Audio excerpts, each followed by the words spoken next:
Good evening and welcome back.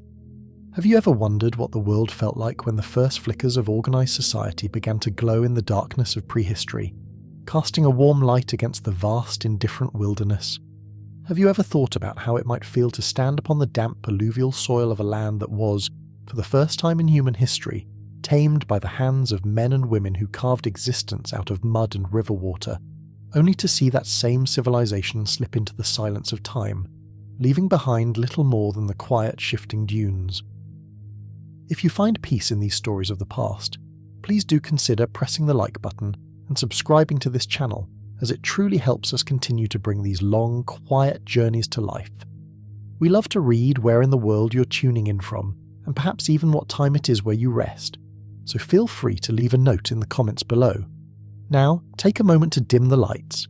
If you have a fan nearby, let it create that soft, steady hum that blocks out the noise of the modern day.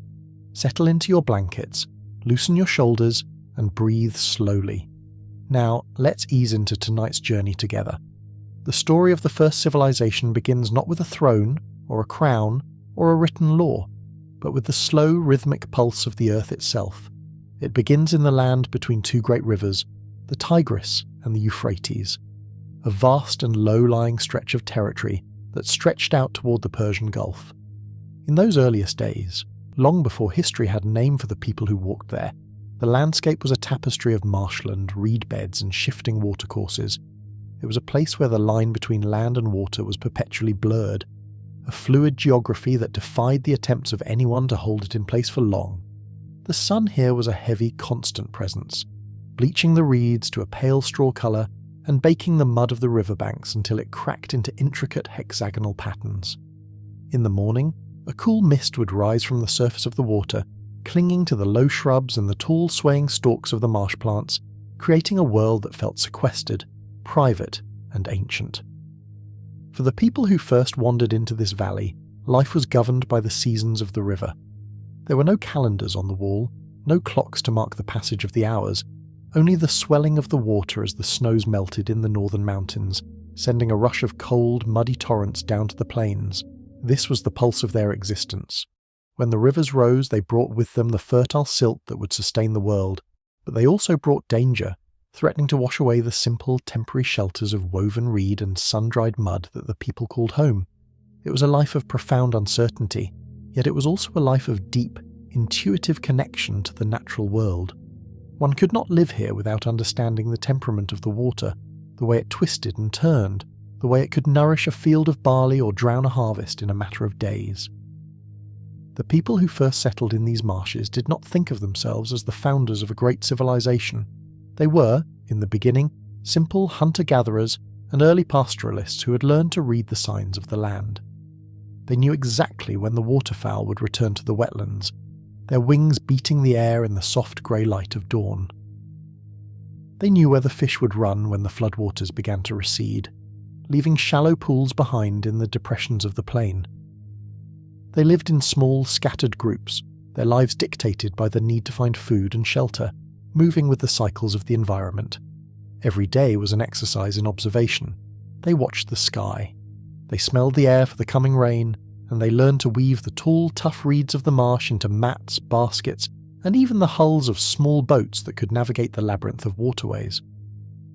Imagine for a moment the sensory world of these early inhabitants. There was the constant low thrum of insects in the humid air, a sound that became so woven into the fabric of daily life that it was almost unheard, like the beating of one's own heart. There was the smell of damp earth, of rotting vegetation, of the sweet, slightly sharp scent of drying reeds, and the occasional bracing aroma of the river itself, clean and mineral-rich.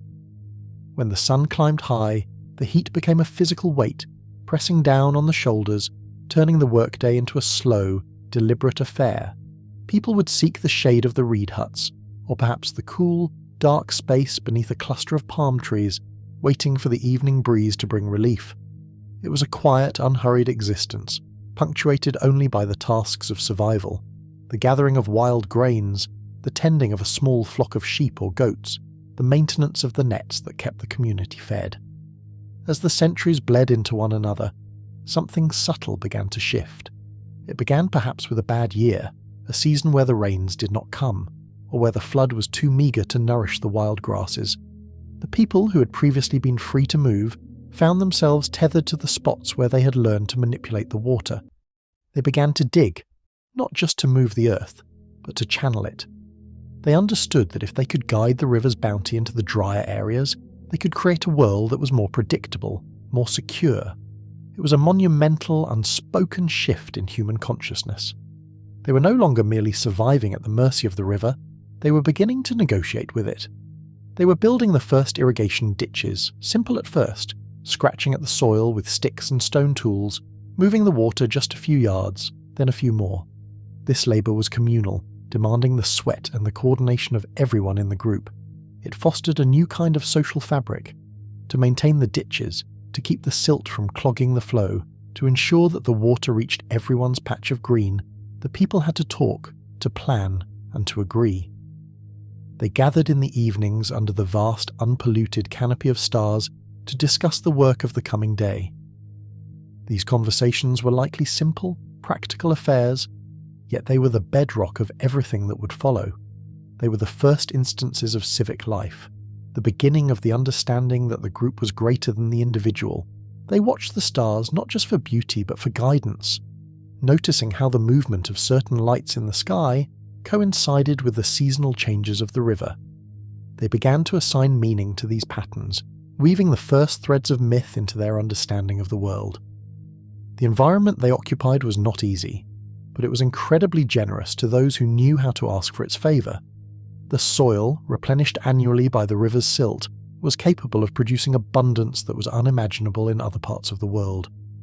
As they began to experiment with the wild grains, the precursors to wheat and barley, they discovered that if they planted at the right time, in the soil that held the moisture just so, the return was staggering.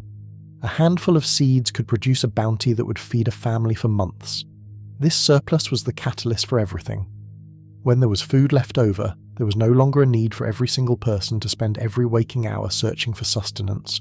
Some could spend their time weaving, others could focus on making better tools, and others, perhaps those who were older or more observant, could spend their time watching the heavens or tending to the spiritual needs of the community. This was the quiet dawn of a new era. The settlements grew from a few huts to small clusters, then to villages that stayed in one place, year after year, generation after generation. The houses, once flimsy structures of reed, began to be built of mud brick, heavy and solid. They were designed to last, to protect against the heat of the day and the chill of the desert night. The walls were thick, insulating the interior space, creating a haven of quiet and cool. In these houses the air was still, the dust was kept out. The life inside was one of hearth and home, of grinding grain on stone, of weaving wool into simple garments, of tending to the children and the elders. The world outside might be unpredictable, but inside the home there was order. One can imagine the life of a young person growing up in one of these early villages. They would wake before the sun, when the air was cool and the horizon was a thin glowing line of orange and violet. Their first duty would be to the water, perhaps fetching it from the ditch or the riverbank, the ceramic jar heavy and cool against their hip. The ground beneath their bare feet would be packed hard, worn smooth by the passage of thousands of feet. They would hear the sounds of the village waking up, the braying of a donkey, the low murmur of voices, the sharp, rhythmic sound of a woman grinding grain against a saddle quern. It was a life of immense simplicity, yet every action was imbued with purpose. There was no waste because nothing was easy to acquire. Every scrap of wood, every piece of bone, every handful of grain was accounted for, used to its fullest extent. The seasons were the rhythm of the soul. During the time of the harvest, the entire village worked as one. The men and women would head out to the fields while the stars were still bright in the sky, reaping the golden stalks with sickles made of baked clay or flint. The air would be filled with the sound of the harvest, the swish of the stalks being cut, the soft chatter of the workers. They would work until the sun grew too hot, then retreat to the shade to eat, sharing bread and dates, the simple, honest food of the earth. In the evening they would thresh the grain, tossing it into the air so the wind could carry away the chaff. It was a repetitive, meditative labour. It was, in a sense, a form of prayer, a way of acknowledging their total dependence on the cycle of the earth and the grace of the rain. Yet, despite this new stability, There was always the memory of the wild. Even as they built their homes and dug their canals, they looked out at the horizon, toward the vast, untamed marshes and the forbidding desert that lay beyond. They knew that their order was fragile. The river could shift its course, leaving a village high and dry, turning a fertile field into a barren patch of dust. The rains could fail, and the crops would wither, leaving the people to face the spectre of hunger. This vulnerability was perhaps what drove them to look upward, to imagine forces greater than themselves that could be petitioned, appeased, or thanked. They began to build small raised platforms for their altars, places where they could bring offerings of grain and oil, hoping to secure the goodwill of the unseen powers that governed the rain and the silt.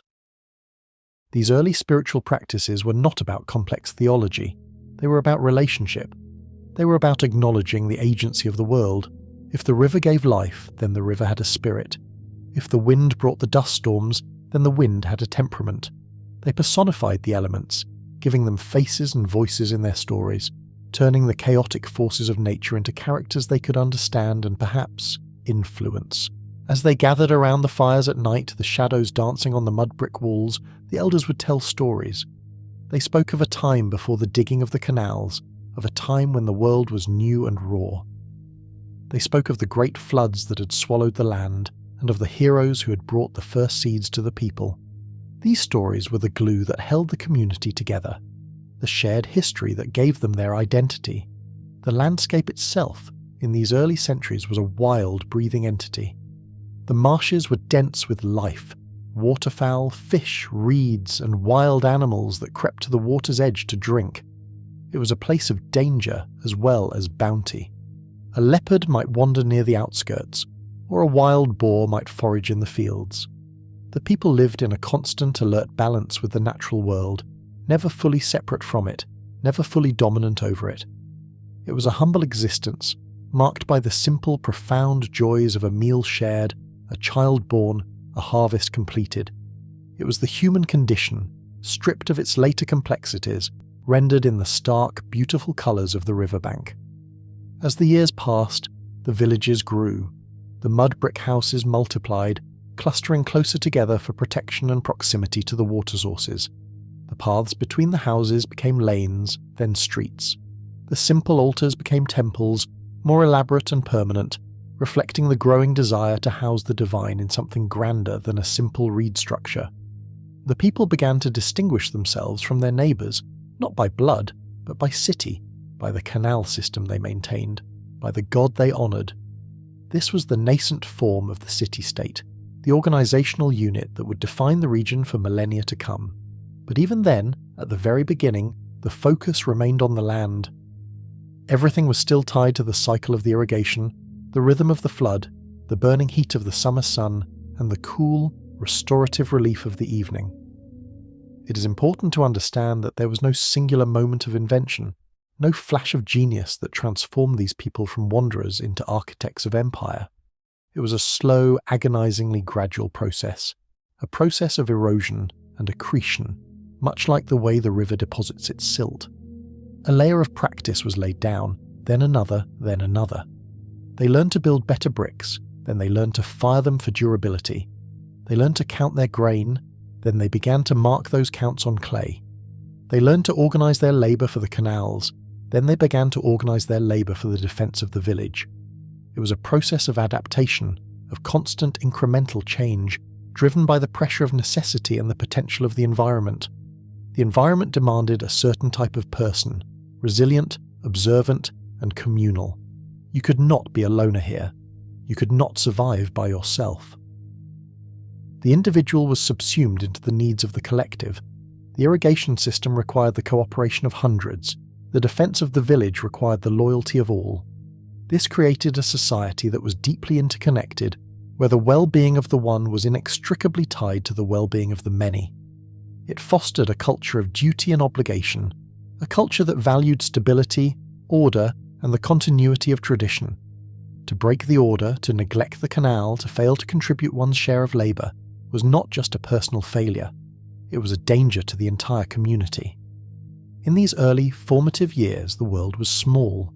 The horizon was the limit of one's vision, and the community was the limit of one's social circle. There was no sense of being part of a larger global history.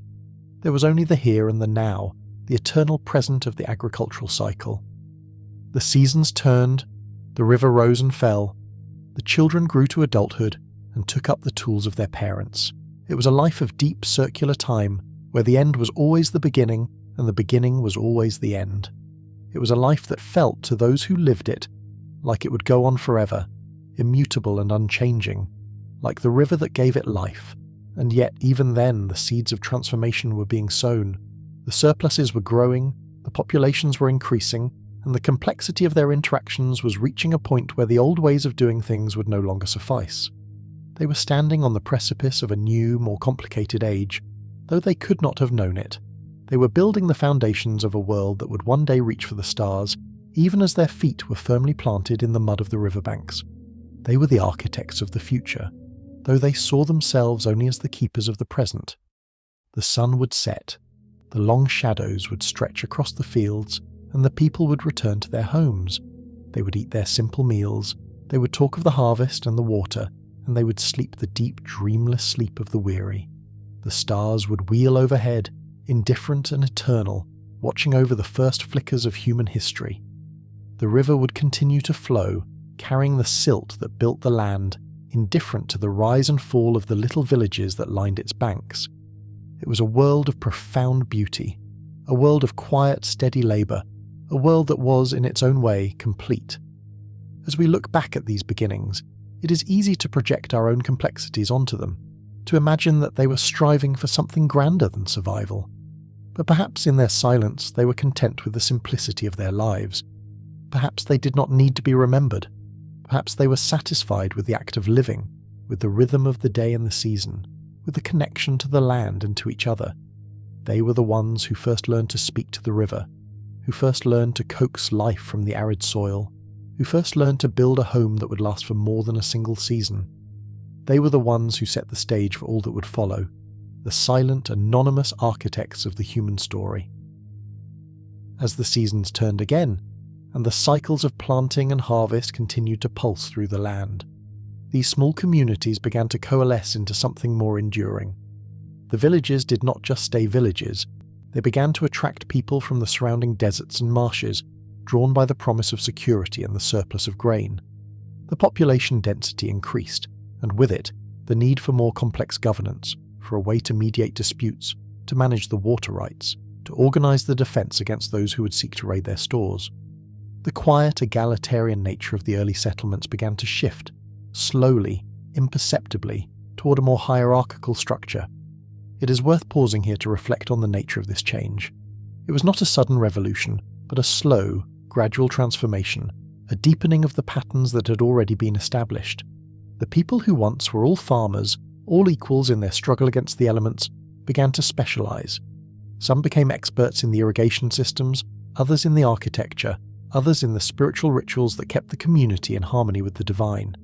This specialisation was the key to their growth, allowing them to achieve things that were impossible for a simpler, less organised group. But it also introduced the first seeds of inequality, the first distinctions of status and power. The life of a farmer in these larger, more established settlements remained, at its core, much the same. He still rose with the sun, he still walked to the fields, he still tended the crops. But his world was now larger. He was no longer just part of a village, he was part of a city-state, an entity that demanded his loyalty, his labour and his taxes. He was part of something that had a name, a god, and a destiny. He was connected, in ways he could not fully comprehend, to people living in other cities, down the river or across the plains, though he might never meet them. He was a citizen, a member of a political entity, though that word would have held no meaning for him. He lived as he always had in the embrace of the landscape, but the landscape was now being shaped, defined, and claimed in ways that were entirely new. The atmosphere of these early growing cities was one of concentrated energy. There was the constant, low-frequency hum of industry, the rhythmic thud of the loom, the scrape of the flint tool against the stone, the murmur of the marketplace, the chant of the priests in the temple. The air was filled with the scents of the city, the smoke of the hearth fires, the smell of drying fish, the fragrance of incense wafting from the temples, the dust kicked up by the feet of thousands. It was a dense, visceral and vibrant world, a world that felt for the first time like the centre of the universe. The temples in particular were the anchor of this new, more complex society. They were no longer just elevated platforms, they were becoming massive, imposing structures built of millions of sun-dried bricks, rising above the flat landscape like artificial mountains. They were the houses of the gods, the places where the divine was persuaded to favour the city. They were the repositories of wealth, the centres of administration, the places where the surplus grain was stored and redistributed. They were the hubs of the economy, the centres of learning, the keepers of memory. They were the physical embodiment of the city's identity, the monuments to its success, and the guarantors of its survival. One can imagine the experience of walking through the gate of one of these early cities. You would leave the open, exposed expanse of the fields and enter into a world of walls, of narrow, shaded alleys, of bustling activity. The sunlight would be fractured, cut into sharp beams by the height of the buildings, creating a play of light and shadow that was both mysterious and beautiful. The noise would be different too, not the open, airy sounds of the marsh, but the contained, echoing sounds of a constructed environment. You would hear the voices of people from all walks of life, the haggling in the marketplace, the shouts of the children playing in the streets, the authoritative tones of the officials. You would be overwhelmed by the density of human presence, by the sheer, undeniable reality of the city. It was in this environment that the first writing began to emerge. It did not start as literature or poetry, but as a practical tool for keeping track of things. A merchant needed to know how much grain he had traded, a temple administrator needed to keep track of the offerings, a king needed to account for his resources. They began to use small clay tokens to represent these items, then to press those tokens into larger balls of clay, and finally to draw the symbols directly onto flat, wet tablets. It was a mundane, utilitarian invention, yet it was the most important development in human history. It allowed for the storage of information, for the extension of memory beyond the lifespan of the individual. It allowed for the creation of history, for the accumulation of knowledge, for the building of a civilization that could span generations. This, then, was the state of the world as it prepared for the next, more turbulent phase of its existence. The people were settled, their cities were established, their writing was nascent, and their identity was forged in the mud of the riverbanks. They were a people who had learned the lessons of the land, who had adapted to the whims of the water, and who had built a life that was both precarious and profound. They were ready for the challenges that lay ahead, the pressures of the wider world, the ambitions of kings, and the slow, inexorable turning of the wheel of history. As the sun sank low on the horizon, painting the sky in shades of bruised purple and burning orange, the people would return to their homes, the city would settle into the twilight, the fires would be lit, and the smoke would rise in thin blue columns into the evening air. The conversations would fade, the laughter would quiet, and the city would slip into a sleep that was both peaceful and expectant, as if it knew in some deep ancestral way that tomorrow would bring new challenges, new joys, and new stories to be told. The stars would come out one by one, indifferent and eternal, watching over the first, flickering candles of human civilization as they burned through the darkness of the night. The river, that ancient silent artery of life, would continue to flow, its waters carrying the silt that had built this land, its currents moving with a momentum that was older than the cities, older than the kings, older than the very idea of history itself. And the people, in their dreams, would perhaps remember the marshes, the wild open spaces, the simplicity of the beginning, a memory that would remain deep in their collective soul, even as their cities grew, their empires expanded, and their history became a complex, tangled tapestry of ambition, struggle, and loss. They were the foundation, the memory, and the dream, and they were, in their own quiet way, the beginning of everything. As the night deepened, the silence of the landscape became almost absolute, a heavy, velvet cloak that settled over the earth. It was in this stillness that the true nature of their existence was revealed, a brief, flickering moment of order in a vast, chaotic universe. They were the ones who had dared to carve a home out of the void, who had dared to believe that their lives mattered, that their work was significant, that their memory would endure. and in that they were perhaps more like us than we could ever imagine. They were the ones who looked at the stars and saw not just lights, but the promise of a future, the hope of a legacy, the dream of a world that would carry their name, their story, and their spirit long after they were gone. The wind would whisper through the reeds, a soft, melancholy sound carrying with it the scent of the river and the dust of the desert. It was the sound of time, the sound of the world as it was and as it would always be, a world that was constantly changing, constantly dying, and constantly being reborn. And the people, in their sleep, would breathe in the air of their land, the air of their ancestors, the air of their future, and they would be at peace, for they were home. They were in the land between the rivers, the land of the beginning, the land of the eternal, fading and ever-renewing sun. As you rest tonight, let this image settle in your mind. The vast, flat horizon of the river plains, the mud-brick homes glowing in the twilight, the quiet, steady work of the people who built the first world. Let the rhythm of the river, with its slow, eternal flow, become the rhythm of your own breathing. Let the quiet of the night, with its vast starlit canopy, become the quiet of your own mind. You are part of this long, enduring story, a story that began in the mud and the reeds, and that continues, even now, in the quiet, reflective moments of your own life. The world they built is gone, buried beneath the dust and the silt of centuries, but the spirit that drove them, the need to build, to create, to connect, to survive, that is still with us. It is the same spirit that drives us to build our own lives, to make our own mark, to leave our own legacy. It is the same human heart that beats in the chest of the farmer in the field, the scribe in the temple, the king on the throne. It is the same story, the same struggle, the same joy, the same hope. It is the human story, and it is a story that is, in its own way, as eternal as the river itself. Rest easy then, as we hold these thoughts for a while, letting them drift into the quiet recesses of your mind. We have only just begun our journey, and there is much more to uncover, much more to understand, much more to feel. But for now, let the silence grow, let the world fade, and let the peace of the past wash over you, like the cool, refreshing water of the river on a hot summer day. The growth of these early settlements into true urban centres was not a process of sudden, explosive change, but rather a slow, deliberate accumulation of small daily habits that eventually solidified into a new way of being.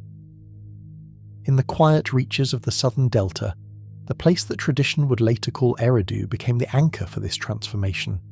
It was a site where the marshes seemed to offer a special kind of stillness, a place where the gods, or at least the forces that governed the world, were felt to be closer than anywhere else.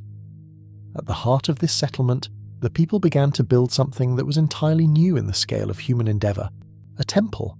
It was not merely a house for an image, but a physical manifestation of the community's shared focus, a raised platform of mud brick that grew taller and more complex with each passing generation. As the years drifted by, this temple became the focal point of the settlement's geography and its soul. It was the place where the surplus of the harvest was gathered, where the grain was measured and stored against the lean years, and where the decisions that affected the entire community were made. The priest-kings, or the En, who oversaw these functions, were not rulers in the way later ages would understand the term. They were mediators, men and women whose primary role was to interpret the will of the natural forces and to ensure that the community remained in harmony with the environment.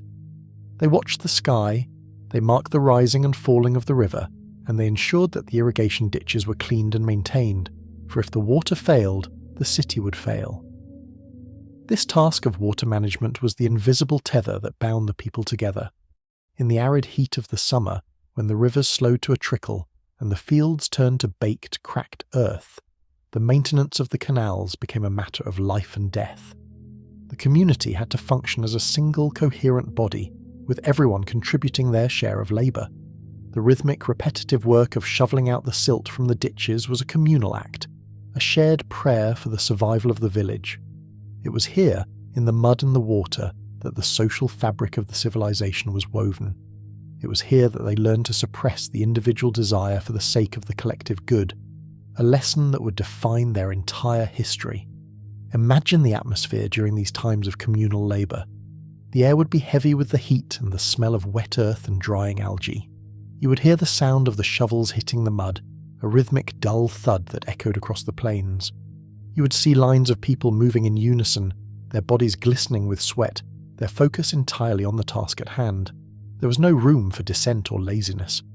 The survival of the village depended on the precision of the work, and as they laboured they would sing, the songs passing from one to another, simple melodic chants that synchronised their movements and eased the burden of the day.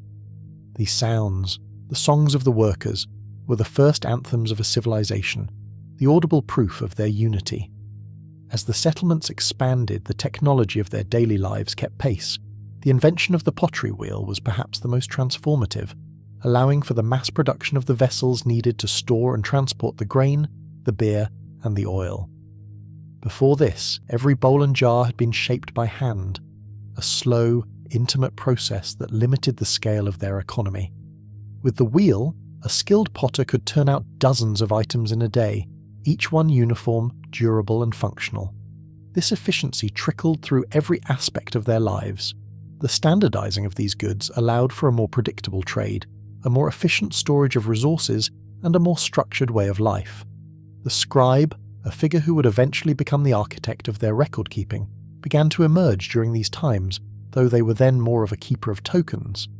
They were the ones who sat in the shadow of the temple, sorting and counting, their minds occupied with the mathematics of the harvest.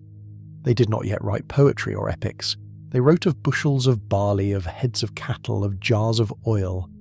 Their work was the mundane, essential bedrock of the city. Every symbol they pressed into the soft clay was a step toward the codification of knowledge, a way of freezing time, of ensuring that the memory of the city did not fade with the setting of the sun. The architecture of the city itself began to reflect this new complexity. The houses were still made of mud brick, for stone and timber were scarce in the alluvial plain, but they were now arranged with a sense of purpose. The streets were laid out to provide shade, to channel the cooling breezes from the river, and to manage the flow of people and animals. The walls of the houses were thick and whitewashed, reflecting the harsh glare of the sun and keeping the interiors cool and dim. A family would spend their days in the courtyard, a small private space open to the sky, where they could cook, weave, and tend to their children, shielded from the dust and the noise of the street.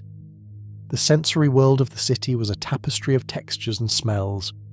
There was the rough, gritty feel of the mud brick walls, the smooth, cool surface of the pottery, the soft, pliable wool of the textiles, the sharp, pungent scent of the bitumen used to waterproof the canals, and the lingering, sweet aroma of the incense that burned in the temple. The marketplace was a hub of sensory overload.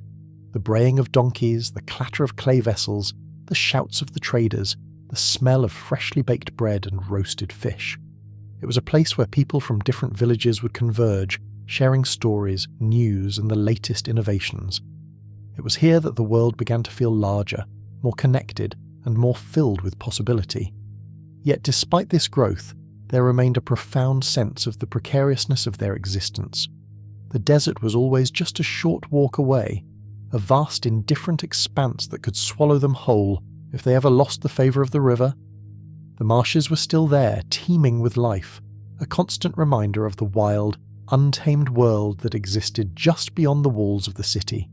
This tension between the order of the city and the chaos of the wilderness was the defining conflict of their lives. They built their walls, they dug their canals, and they performed their rituals, all in a constant, anxious attempt to hold back the tide of nature. One can imagine the life of a young person in one of these early cities, perhaps in the bustling, burgeoning settlement of Uruk. They would wake before the dawn, when the stars were still bright in the sky, and the air was crisp and cool. Their first duty would be to the hearth, to rekindle the fire that had been banked the night before, for the flame was the heart of the home, the source of warmth and the symbol of the family's continuity. They would fetch the water, the jar heavy and cool against their hip, and they would see the first light of day hitting the top of the temple, the ziggurat glowing like a beacon in the darkness. As the sun rose, the city would come alive. The streets would fill with the sounds of mourning, the soft shuffle of sandals, the calls of the neighbours, the low murmur of conversation. The day would be filled with labour, but it was labour that felt purposeful, directed toward the greater good of the city. They would spend their hours working in the fields or in the workshops or in the administrative centres, each task a stitch in the larger tapestry of the community. They would eat their meals with a sense of gratitude, for they knew, deep in their bones, that the food they consumed was a gift from the river, a bounty that had to be earned through sweat and cooperation. The evenings were a time for reflection. As the sun dipped below the horizon, the city would quieten, the heat would dissipate and the air would cool. People would gather on their rooftops beneath the vast, unpolluted canopy of the stars to talk, to share a meal, and to watch the sky. They would see the same stars that their ancestors had seen, the same constellations that had guided them through the centuries. They would feel in those moments a sense of continuity, a connection to the past that was as real and as tangible as the mud brick walls that surrounded them. It was in these moments that the first stories were born. They were stories about the gods, about the heroes, about the origins of the world. They were stories that tried to make sense of the beauty and the terror of their existence, that tried to give meaning to the cycle of life and death, of rise and fall. These were not just tales. They were the collective memory of the people, the way they preserved their identity in a world that was always shifting, always changing. They were the threads that connected them to one another, the stories that made them more than just individuals, that made them a people. As the years passed, these stories grew more complex, more nuanced. They began to feature characters who were more than just archetypes. They were flawed, ambitious, and deeply human figures. They spoke of rulers who sought immortality, of heroes who fought monsters, of floods that threatened to erase humanity. These stories were the first literature, the first attempt to grapple with the big questions of life. They were the product of a people who were becoming aware of their own mortality, who were beginning to realize that their time on this earth was brief, and that the only way to endure was through the memory they left behind. In the southern marshes, where the land was still being formed by the river, the people were already looking to the future. They were building not just for themselves, but for the generations to come. They were planting trees that would take decades to mature. They were digging canals that would serve for centuries. They were carving tablets that would be read by their descendants. They were the architects of a legacy, even if they did not fully understand the scope of what they were building. They were the first to grasp the potential of the human spirit to shape the world, to leave a mark, to create something that would outlast the brief, flickering moment of their own lives. The geography of the region remained their primary influence. The land between the rivers was a basin, a depression that collected the water and the silt, a place that was constantly being reshaped.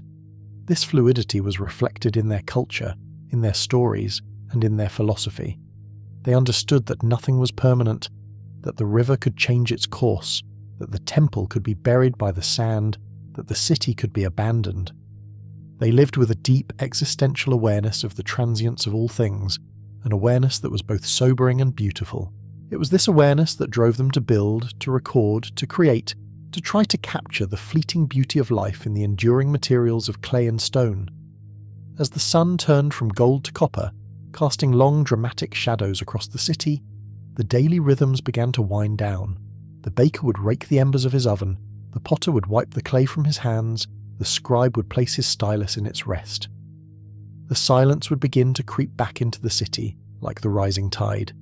The people would retreat to their homes, the doors would be closed, and the lamps would be extinguished. The night would take hold, and the city would become a place of whispers and shadows, a place where the dreams of the people were woven into the tapestry of the night. The stars would wheel overhead, indifferent to the lives below, their light cold and distant. But the people did not see them as cold. They saw them as witnesses, as the silent observers of their history. They saw them as the markers of time, the clock by which they measured their lives. They felt a deep, profound connection to the cosmos, a sense of being part of a larger, grander order. They were the first to look up and wonder, to ask the questions that would define humanity for the rest of time. Who are we? Why are we here? Where do we go when we die? These questions and the answers they devised were the foundation of their culture, the core of their identity. They were the reasons they built their temples, the reasons they wrote their myths, the reasons they struggled to build a society that was more than just the sum of its parts. They were the drivers of their civilization, the fuel that kept their fires burning through the long, cold nights of history. And they were, in their own way, the beginning of the human journey, the first tentative steps toward understanding the universe and our place within it. As we continue to look back, we can see the arc of their development.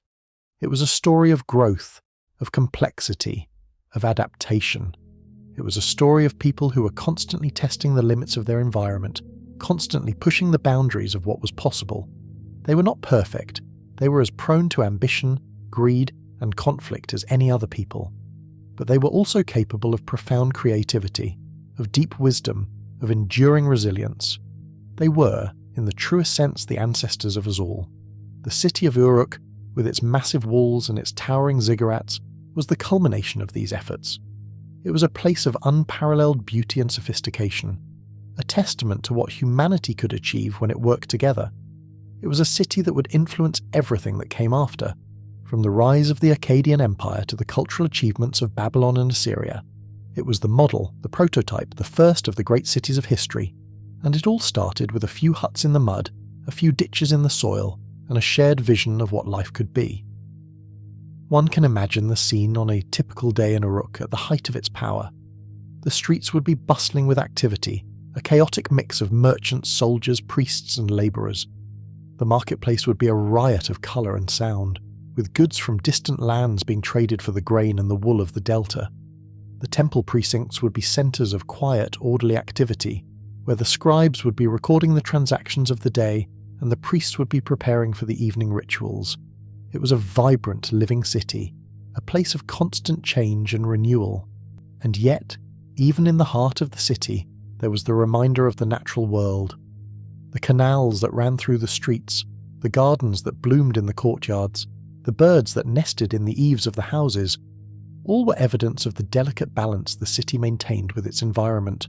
They knew that their life was a borrowed thing, that they were only able to thrive because of the favour of the river and the grace of the gods.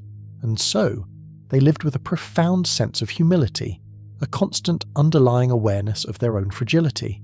This humility was reflected in their art, in their literature, and in their architecture. They did not build to boast. They built to survive, to honour the gods, and to create a place where they could live in harmony with the world. Their statues, with their wide, staring eyes, were expressions of eternal attentiveness, of a constant, watchful presence before the divine. Their stories, filled with struggle and redemption, were meditations on the human condition, on the difficulty of finding meaning in a world that was often harsh and unforgiving.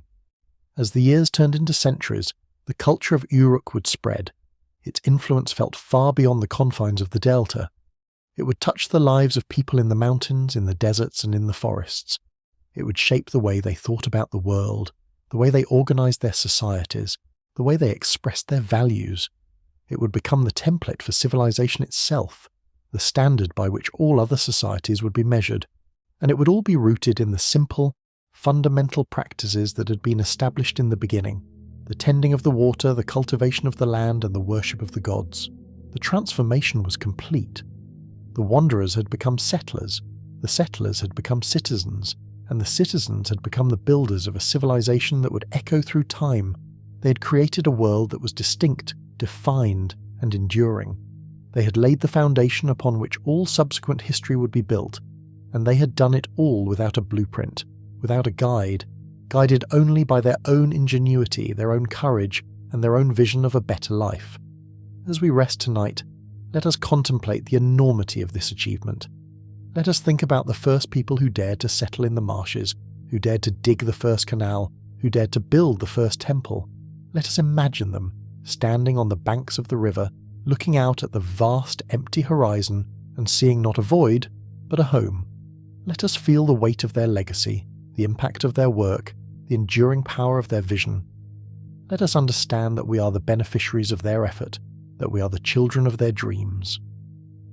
The air in the room is still, and the shadows are long and soft. The world outside is quiet, a mirror of the world that once was in the far forgotten past. We are safe here, in the present, but we are also connected, in a profound and meaningful way, to those who came before. We are part of the same river of time, the same unfolding story, the same human experience. And as we drift towards sleep, we can take comfort in that, in the knowledge that we are not alone, that we are part of a long and grand and beautiful tradition. The city of Uruk and the entire civilization that it represented would not last forever. It would rise, it would flourish, it would decline, and eventually it would vanish.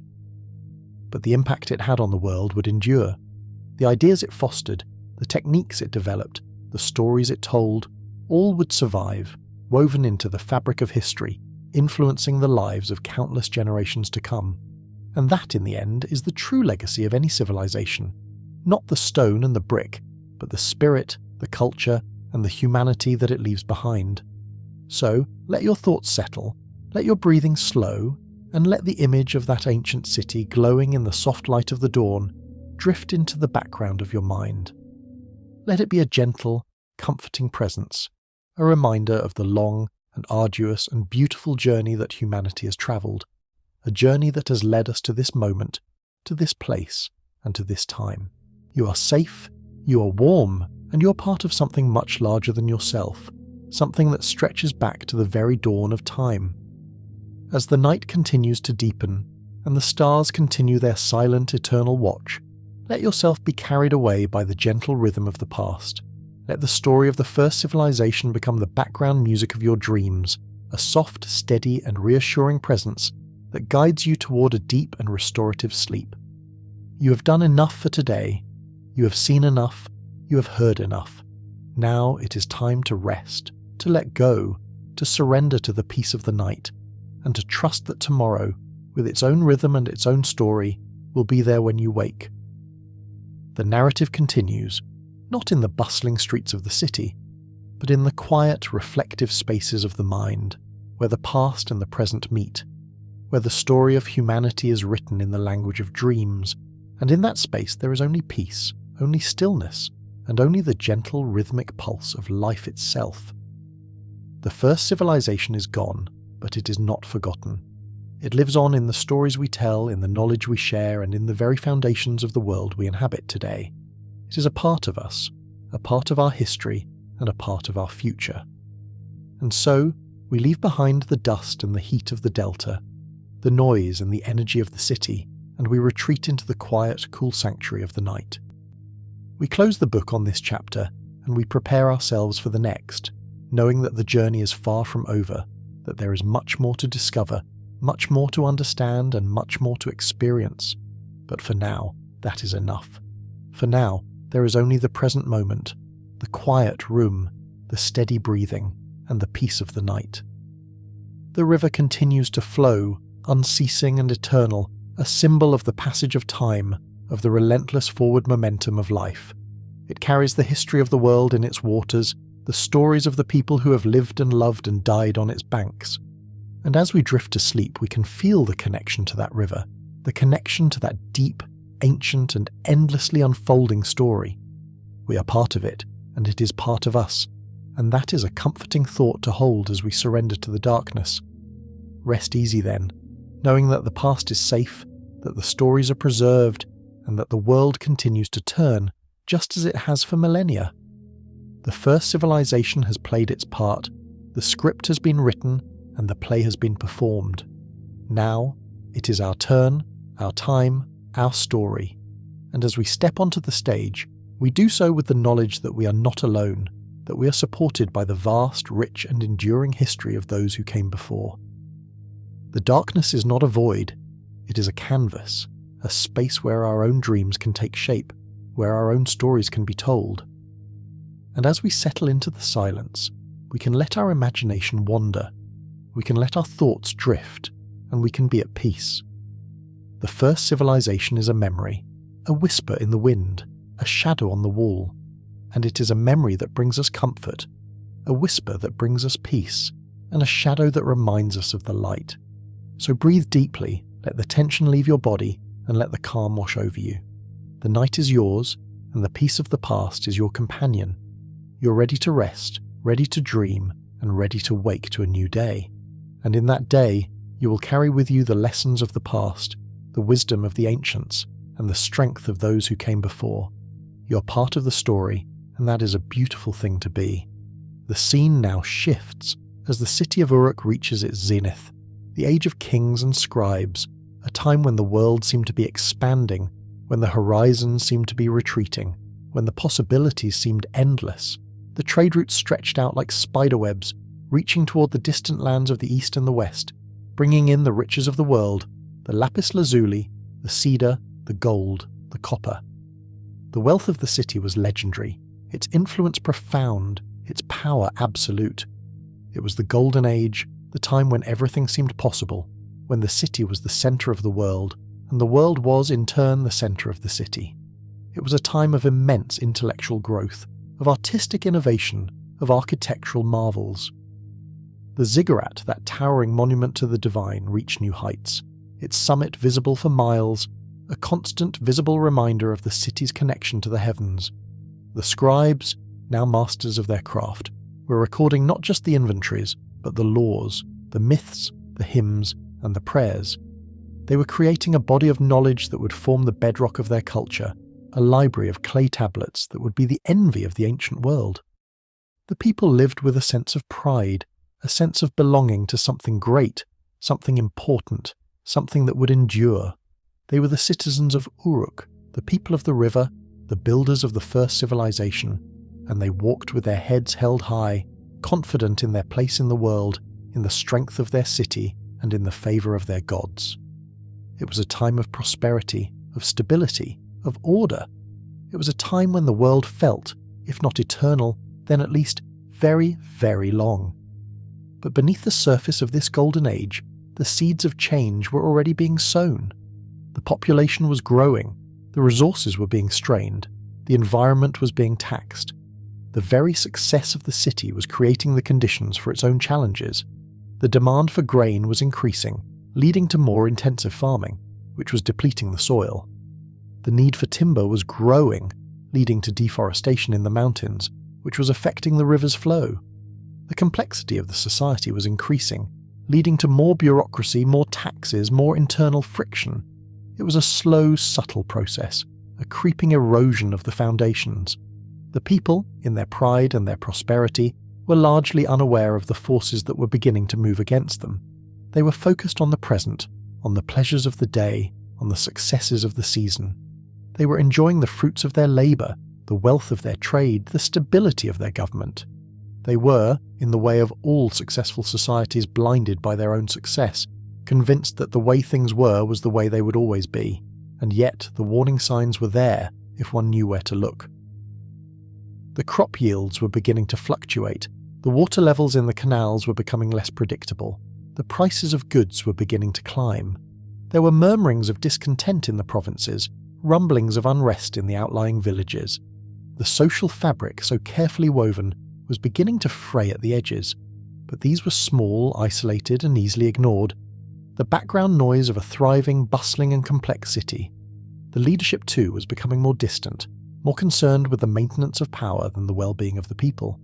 The kings, in their quest for glory and legacy, were increasingly focused on grand projects, on wars of expansion, on the consolidation of their authority.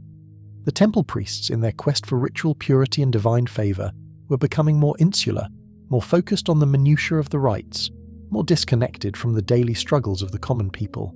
The gap between the rulers and the ruled was growing, and with it the potential for conflict. This is a story that has played out countless times in history, a story of rise and peak and decline, a story that is as much about human nature as it is about the specificities of time and place. It is a story of ambition and fragility, of success and vulnerability, of the tension between our desire for order and the inherent chaos of the world. And it is a story that, in the case of the first civilization, would unfold with a clarity and a poignancy that remain striking to this day. As we continue to explore this unfolding narrative, let us keep in mind the lessons of the past. Let us remember that success is not a static state, that it must be constantly maintained, constantly earned, constantly defended. Let us remember that the strength of a society lies not in its walls, its wealth, or its power, but in the health of its people, the integrity of its values, and the sustainability of its practices. And let us remember that the most important things in life are not the grand, monumental achievements, but the simple, everyday interactions, the connections, the relationships, and the moments of shared human experience. The city of Uruk, for all its magnificence, was still a human creation, subject to the same laws, the same weaknesses, and the same mortality as the people who built it. It was a place of beauty, of innovation, and of ambition, but it was also a place of struggle, of uncertainty, and of change.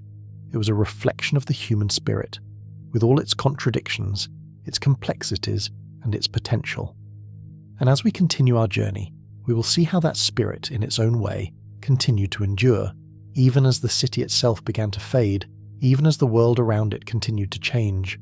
The night is quiet now, the air is still, and the world is at peace. And in this peace we can continue to reflect on the story of the first civilization, on the lessons it has to offer, and on the enduring power of its legacy. We have travelled far from the first flickers of organised society in the marshes to the height of the first great city, and we have seen the foundations of our world being laid, one brick, one canal, one day at a time. And we have seen that the journey is one of struggle, of adaptation, of growth, and of resilience. The emergence of writing was not, as is sometimes imagined, a single moment of inspiration, but rather the culmination of countless small innovations, each building upon the last, each solving a problem that had become too complex for memory alone to manage. In the beginning, there were only tokens, small clay objects shaped to represent goods, a cone for a measure of grain, a sphere for a unit of oil, a cylinder for an animal. The merchants and the temple administrators would gather these tokens, placing them in hollow clay envelopes to record transactions, sealing them with the mark of their authority. But soon a problem arose. To know what was inside the envelope, one had to break it open, destroying the record in the process of verification. The solution, simple in hindsight, was revolutionary in practice. Instead of placing the tokens inside, they began to press them into the surface of the wet clay, creating an impression, a permanent mark that could be read without breaking the seal. From there, it was a short step to simply drawing the shapes directly onto flat tablets, bypassing the tokens altogether. These earliest marks were pictographic, simple drawings that represented the objects they depicted, a circle with lines for the sun, a curved line for water, a rough sketch for a sheep. But as the needs of the administration grew, as the records became more complex, these pictures began to transform, to abstract, to simplify into the wedge-shaped marks that would come to define cuneiform writing. The scribes who mastered this new technology were a select group, drawn largely from the families of the temple administrators and the emerging ruling class.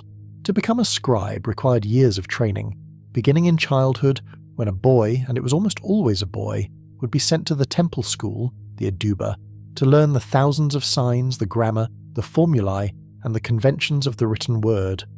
The work was painstaking, demanding precision, concentration, and an endless capacity for repetition. The young student would sit on the floor, a damp clay tablet before him, a reed stylus in his hand, carefully copying the signs that his teacher had set before him, practicing the same symbols over and over until the movements became automatic, until the language of the clay was as natural to him as the language of speech. The atmosphere of the Eduba was one of quiet, disciplined focus. The light would filter in through high, narrow windows, casting soft beams across the dusty air. The only sounds would be the scratching of the stylus against the clay, the occasional murmur of instruction from the teacher, and the shuffle of feet as students moved to fetch fresh tablets or water to moisten the clay. It was a world apart from the bustle of the marketplace, a sanctuary of learning and knowledge, where the accumulated wisdom of the civilization was preserved and transmitted from one generation to the next. The texts they copied were varied, ranging from the mundane to the sacred. There were lists of goods, records of transactions, inventories of temple storehouses, and accounts of tribute from outlying villages. There were also hymns to the gods, prayers for the prosperity of the city, incantations to ward off evil, and the earliest fragments of what would become the great myths and epics of the culture. These stories, passed down orally for generations, were now being fixed in clay, given a permanence that oral tradition could never achieve. They were becoming scripture, literature, and history all at once. One of the most important of these early texts was the hymns to Inanna, the goddess of love, war, fertility, and the morning and evening star. She was the patron deity of Uruk, the fierce and complex figure who embodied the contradictions of the human experience. She was nurturing and destructive, passionate and calculating, life-giving and death-dealing. Her temple, the Iana, was the heart of the city. a sprawling complex of courtyards, shrines, and storerooms, where the rituals that sustained the city were performed with meticulous care. The hymns describe her in vivid sensory language. She is the Queen of Heaven, radiant and terrible, descending from the sky to walk among her people, demanding tribute, offering blessings, and dispensing justice. The priestesses who served Inanna were figures of great power and influence. They were the intermediaries between the divine and the human, the ones who interpreted the will of the goddess and ensured that the city remained in her favour. They performed the sacred rites, they tended the sacred fires, they prepared the offerings of bread and beer, oil and incense. They were also, in many cases, women of considerable political acumen, who used their positions to shape the policies of the city, to broker alliances, and to mediate disputes among the ruling families. The temple was not just a religious institution, it was the centre of economic, political, and social life. As the cities grew and the complexity of governance increased, a new figure began to emerge, the Lugal, or the great man, the king. In the earliest days, leadership had been fluid, often shared among the elders of the community or vested in the priest-kings who oversaw the temples. But as conflicts arose, as wars broke out with neighbouring cities, as the need for decisive centralised leadership became apparent, the role of the Lugal was formalised. He was the war leader, the defender of the city, the man who commanded the loyalty of the warriors and the respect of the people. Over time, his authority expanded, encompassing not just military matters, but civil administration, the maintenance of the canals, the distribution of resources, and the administration of justice. The earliest kings whose names have come down to us are shadowy figures, more legend than history. There was Enmerkar, who tradition says built the walls of Uruk, and who engaged in a contest of wits and strength with the lord of the distant city of Aratta. There was Lugalbanda, his successor, a hero of mythic proportions who journeyed to the mountains and received the favour of the gods. And then there was Gilgamesh, the most famous of them all, the king who sought immortality, and whose story would be told and retold for millennia. Whether these men were historical figures or purely mythic creations is difficult to say. The records are fragmentary, the line between history and myth is blurred, but what is clear is that they represented an ideal, a model of kingship that combined martial prowess, divine favour, and a deep, almost tragic awareness of human mortality.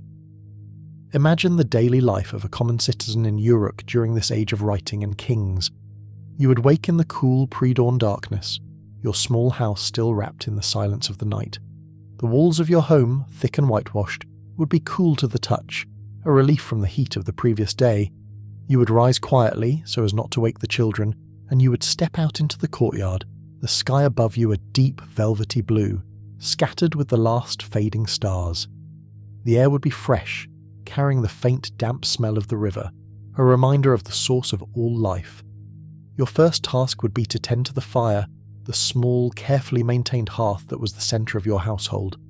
You would blow gently on the embers, adding dry dung and straw until a small flame caught, then feeding it with larger pieces of fuel until it was strong enough to heat the flat stone for baking bread. The bread was the staple of your diet, simple flat bread made from barley flour, water, and a pinch of salt, cooked quickly on the hot stone and eaten warm with a bit of oil, or, if you were fortunate, a paste of ground dates. It was plain food, but it was sustaining, and it connected you to the land, to the grain that was harvested from the fields, to the labour that made the city possible. As the sun rose, you would set off for your work. If you were a farmer, you would walk out to the fields, joining the others who were already there, their shadows long in the early light. The work would be hard, physical labour, hoeing the rows, clearing the weeds, checking the irrigation ditches to ensure that the water was flowing properly. The sun would climb higher, the heat would intensify, and you would feel the sweat soaking your simple linen tunic, the dust settling on your skin. You would take breaks in the shade, sipping water from a clay jar, sharing a few words with your neighbours, but the work would continue, relentless and necessary. If you were a craftsman, perhaps a potter or a weaver, you would spend your day in the workshop, your hands engaged in the repetitive, meditative motions of your trade. The potter's wheel would spin beneath your hands, the clay rising and falling under your touch, transforming from a shapeless lump into a vessel of beauty and utility. You would lose yourself in the work, in the rhythm of the wheel, in the satisfaction of creating something from nothing. The weaver would sit at the loom, the shuttle passing back and forth, the threads interlacing, the pattern emerging slowly, one line at a time. It was work that required patience, skill, and a deep understanding of the materials, work that was both ancient and essential. The marketplace, in the heat of the midday, would be a place of intense activity and vibrant energy. The merchants would call out their wares, their voices competing with the braying of donkeys and the clatter of pottery. There would be stalls selling fresh fish from the river, baskets of dates and figs, jars of oil and honey, bolts of woven cloth, and small figurines of the gods. The air would be thick with the mingled scents of food, animals, sweat, and incense. You would haggle over prices, discussing the quality of the goods, exchanging news and gossip, connecting with the wider community. It was a place of commerce, but also a place of social life, where the threads of the city were woven together. In the evening, as the sun began its descent, the city would slow its pace. The workers would return from the fields, the craftsmen would put away their tools, and the families would gather for the evening meal. This was a simple affair, eaten in the courtyard under the open sky. Bread, onions, perhaps a bit of fish, or a stew of lentils and vegetables washed down with beer, the nutritious, slightly sour beverage that was the drink of choice for rich and poor alike. Beer was more than just a beverage. It was food, sustenance, and a symbol of civilization itself. It was made from barley, the same grain that fed the city, fermented and flavoured with dates and herbs, a process that transformed the raw grain into something nourishing and pleasurable. After the meal, as the light faded and the stars began to appear, there would be time for rest, for conversation, for the quiet pleasures of family life. The children would play in the courtyard, their laughter echoing off the walls. The adults would sit and talk, discussing the events of the day, the plans for the morrow, the stories of the past. Sometimes, a storyteller would pass through the neighbourhood, gathering a small crowd to listen to the tales of the gods and heroes, the ancient myths that explained the world and gave meaning to their lives. These stories were not just entertainment, they were education, moral instruction, and the preservation of cultural memory. The administration of the city was a complex, multi-layered affair, managed by a growing bureaucracy of scribes, overseers, and officials. Every aspect of life was recorded: the distribution of rations to the workers, the allocation of land to the farmers, the collection of taxes from the merchants, the inventory of goods in the temple storehouses. This record-keeping was essential to the functioning of the city, allowing the rulers to plan, to respond to crises, to ensure that resources were distributed fairly and efficiently. But it also created a certain distance, a certain abstraction, between the rulers and the ruled. The king and his officials lived in a world of tablets and reports, of numbers and accounts, while the common people lived in a world of sweat and soil, of tangible, immediate reality. The legal system, too, was becoming more formalized. Disputes that once might have been settled by the elders, or through family negotiation, were now brought before the king's judges, who would hear the evidence, consult the written laws, and render a decision. These laws, inscribed on clay tablets, covered a wide range of issues: property rights, contracts, marriage, inheritance, theft, and assault. They were an attempt to create order, to ensure justice, to protect the weak from the strong. They were not always successful, for the powerful could still manipulate the system, but they represented an ideal, a vision of a society governed by law rather than by the arbitrary whim of the strong. The city-states of the Delta were not isolated. They were connected by a network of trade routes that stretched across the known world. Merchants would travel by boat down the river to the Persian Gulf, then by sea to the distant lands of the Indus Valley, bringing back exotic goods: lapis lazuli from Afghanistan, carnelian from India, copper from Oman. Overland caravans would cross the deserts to the west, trading with the cities of Syria and the Lebanon, bringing back cedar wood, olive oil, and wine. These trade networks were the lifeblood of the city, bringing in the resources that the Delta lacked, enriching the culture and connecting the people to a wider world. But trade also brought competition, and competition led to conflict. The city-states of Sumer were fiercely independent, each with its own god, its own king, its own interests. Disputes over water rights, over trade routes, over territorial boundaries would frequently escalate into warfare. These wars were not the massive mechanized conflicts of later ages, but smaller, more intimate affairs, fought with spears and axes, with chariots and siege ladders. They were brutal and bloody, and they took a toll on the population, but they were also seen as necessary, as the inevitable cost of defending the city and maintaining its honour. The warriors who fought these wars were often farmers in peacetime, men who set aside their ploughs to take up spears when the call came. They were not professional soldiers, but citizens defending their homes, their families, and their gods. They would march out under the banner of their king, their hearts filled with a mix of fear, duty, and pride. The battles were chaotic, terrifying affairs, a clash of bodies and weapons, of shouts and screams, of dust and blood.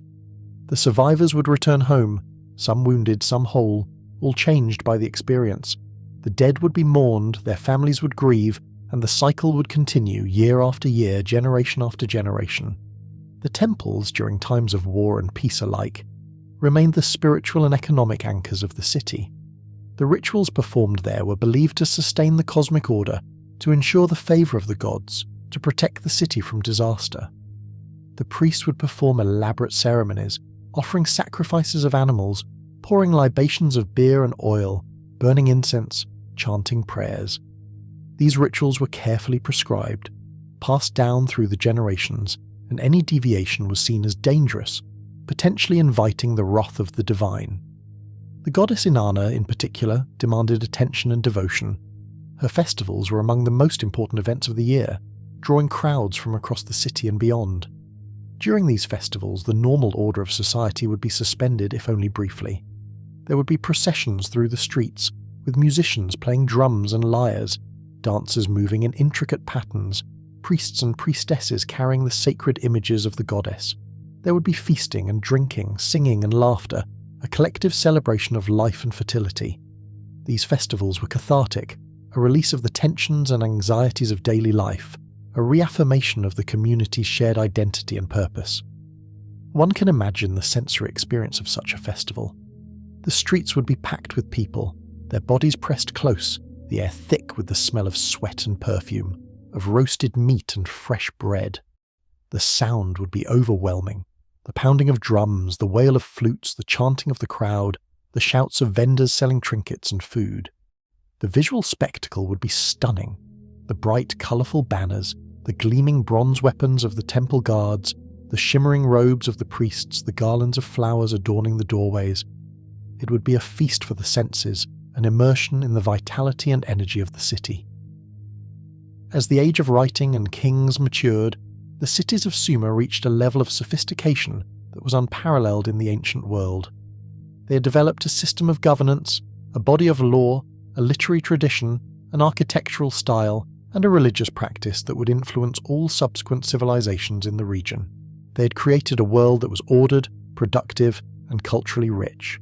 They had, in a very real sense, invented civilization itself, taking the raw materials of the land and shaping them into something new, something extraordinary. Yet, even in this golden age, there were currents of unease. The very success of the cities created pressures that were difficult to manage. The population was growing, placing strain on the food supply. The land was being farmed intensively, leading to soil degradation and salinization. The political structure was becoming more rigid, with power concentrated in the hands of a small elite. The gap between the rulers and the ruled was widening, breeding resentment and discontent. The seeds of future conflicts were being sown, even as the cities celebrated their achievements. The scribes, in their quiet chambers, recorded it all: the triumphs and the failures, the joys and the sorrows, the mundane details of daily life and the grand narratives of kings and gods. They were the memory of the civilization, the keepers of its soul. Their tablets, fired in the kiln or simply allowed to dry in the sun, would outlast the cities themselves, surviving the collapse, the abandonment, the millennia of silence, to be unearthed by archaeologists in a distant age, bearing witness to a world that once was. As the seasons turned again, as the river rose and fell, as the crops were planted and harvested, the people of Uruk and the other cities went about their lives, unaware of the larger currents of history that were shaping their fate. They loved, they worked, they worshipped, they fought, they died. They were human in all the complexity and contradiction that word implies. They were, in a very real sense, us, separated only by time and circumstance. Their struggles were our struggles, their hopes were our hopes, their dreams were our dreams. And as we continue our journey through their history, let us remember this fundamental truth, that we are not observing something alien or distant, but rather we are looking at ourselves reflected in the mirror of the past. We are seeing the early chapters of a story that is still being written, a story in which we are all participants. The first civilization was not an endpoint, but a beginning, the first step on a long, winding road that has led us to where we are today. The night deepens around us, the air grows cooler, and the silence settles like a blanket. The story of the age of writing and kings is vast and complex, filled with detail and nuance, with moments of brilliance and moments of darkness. It is a story that rewards patient attention, that reveals itself slowly, layer by layer, like the archaeological tell itself. And as we rest here, in the quiet of the present, we can let that story wash over us. We can let it inform our understanding. We can let it connect us to the deep, enduring currents of human experience. The scribes have put down their styluses, the merchants have closed their stalls, the warriors have returned to their homes, and the city sleeps beneath the vast, star-filled sky. The temple lamps burn low, casting flickering shadows on the walls, and the smoke of the evening offerings rises in thin, wavering columns, carrying the prayers of the people to the heavens. It is a moment of peace, a moment of stillness, a moment that holds within it all the complexity and beauty of a civilization in its prime. And with that image, we leave the age of writing and kings, and we prepare to move forward, to witness the next great transformation, the moment when the independent city-states would be united under a single unprecedented power, when the world would change forever, and when the first empire would rise from the dust of the Delta. But that story will unfold in its own time, at its own pace. For now there is only the quiet, the stillness, and the gentle rhythm of the night, carrying us forward, one breath at a time. The transformation came not from within the ancient cities themselves, but from the margins, from the lands to the north, where the Semitic-speaking peoples had long lived in the shadow of Sumerian civilization. These were the Akkadians, named for a city that would become the seat of power, though its exact location remains lost to time, buried somewhere beneath the sands of central Mesopotamia. They had been part of the world of the rivers for centuries, living alongside the Sumerians, trading with them, learning from them, adopting their gods and their writing, yet maintaining their own language, their own identity, their own sense of destiny. They were farmers and herders, merchants and soldiers, and among them, in the city of Kish, there arose a man whose ambition would reshape the world. His name was Sargon, and the legends that grew around him are as thick as the reeds of the marshes. Later texts would claim that he was born in secret, the illegitimate son of a priestess who set him adrift on the river in a basket of rushes, much like the stories that would be told of other heroes in other lands in other times. They say he was found by a gardener, raised in humble circumstances, that he served as a cupbearer to the king of Kish, a position of trust and intimacy.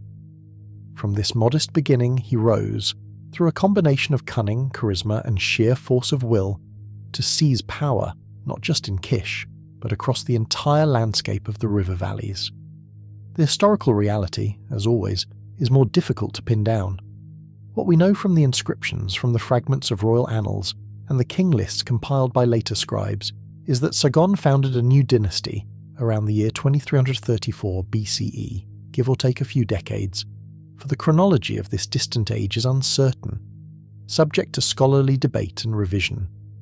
He established his capital at Akkad, a city that has never been found, though it must have been somewhere in the region between the old Sumerian heartland and the northern plains. From this base, he launched a series of military campaigns that were unprecedented in their scope and their success. Sargon's armies swept through the land like a storm from the desert. One by one, the proud, independent city-states of Sumer fell before him. Uruk, with its towering walls and its ancient prestige, was conquered. Ur, the city of the moon god, was brought to heel.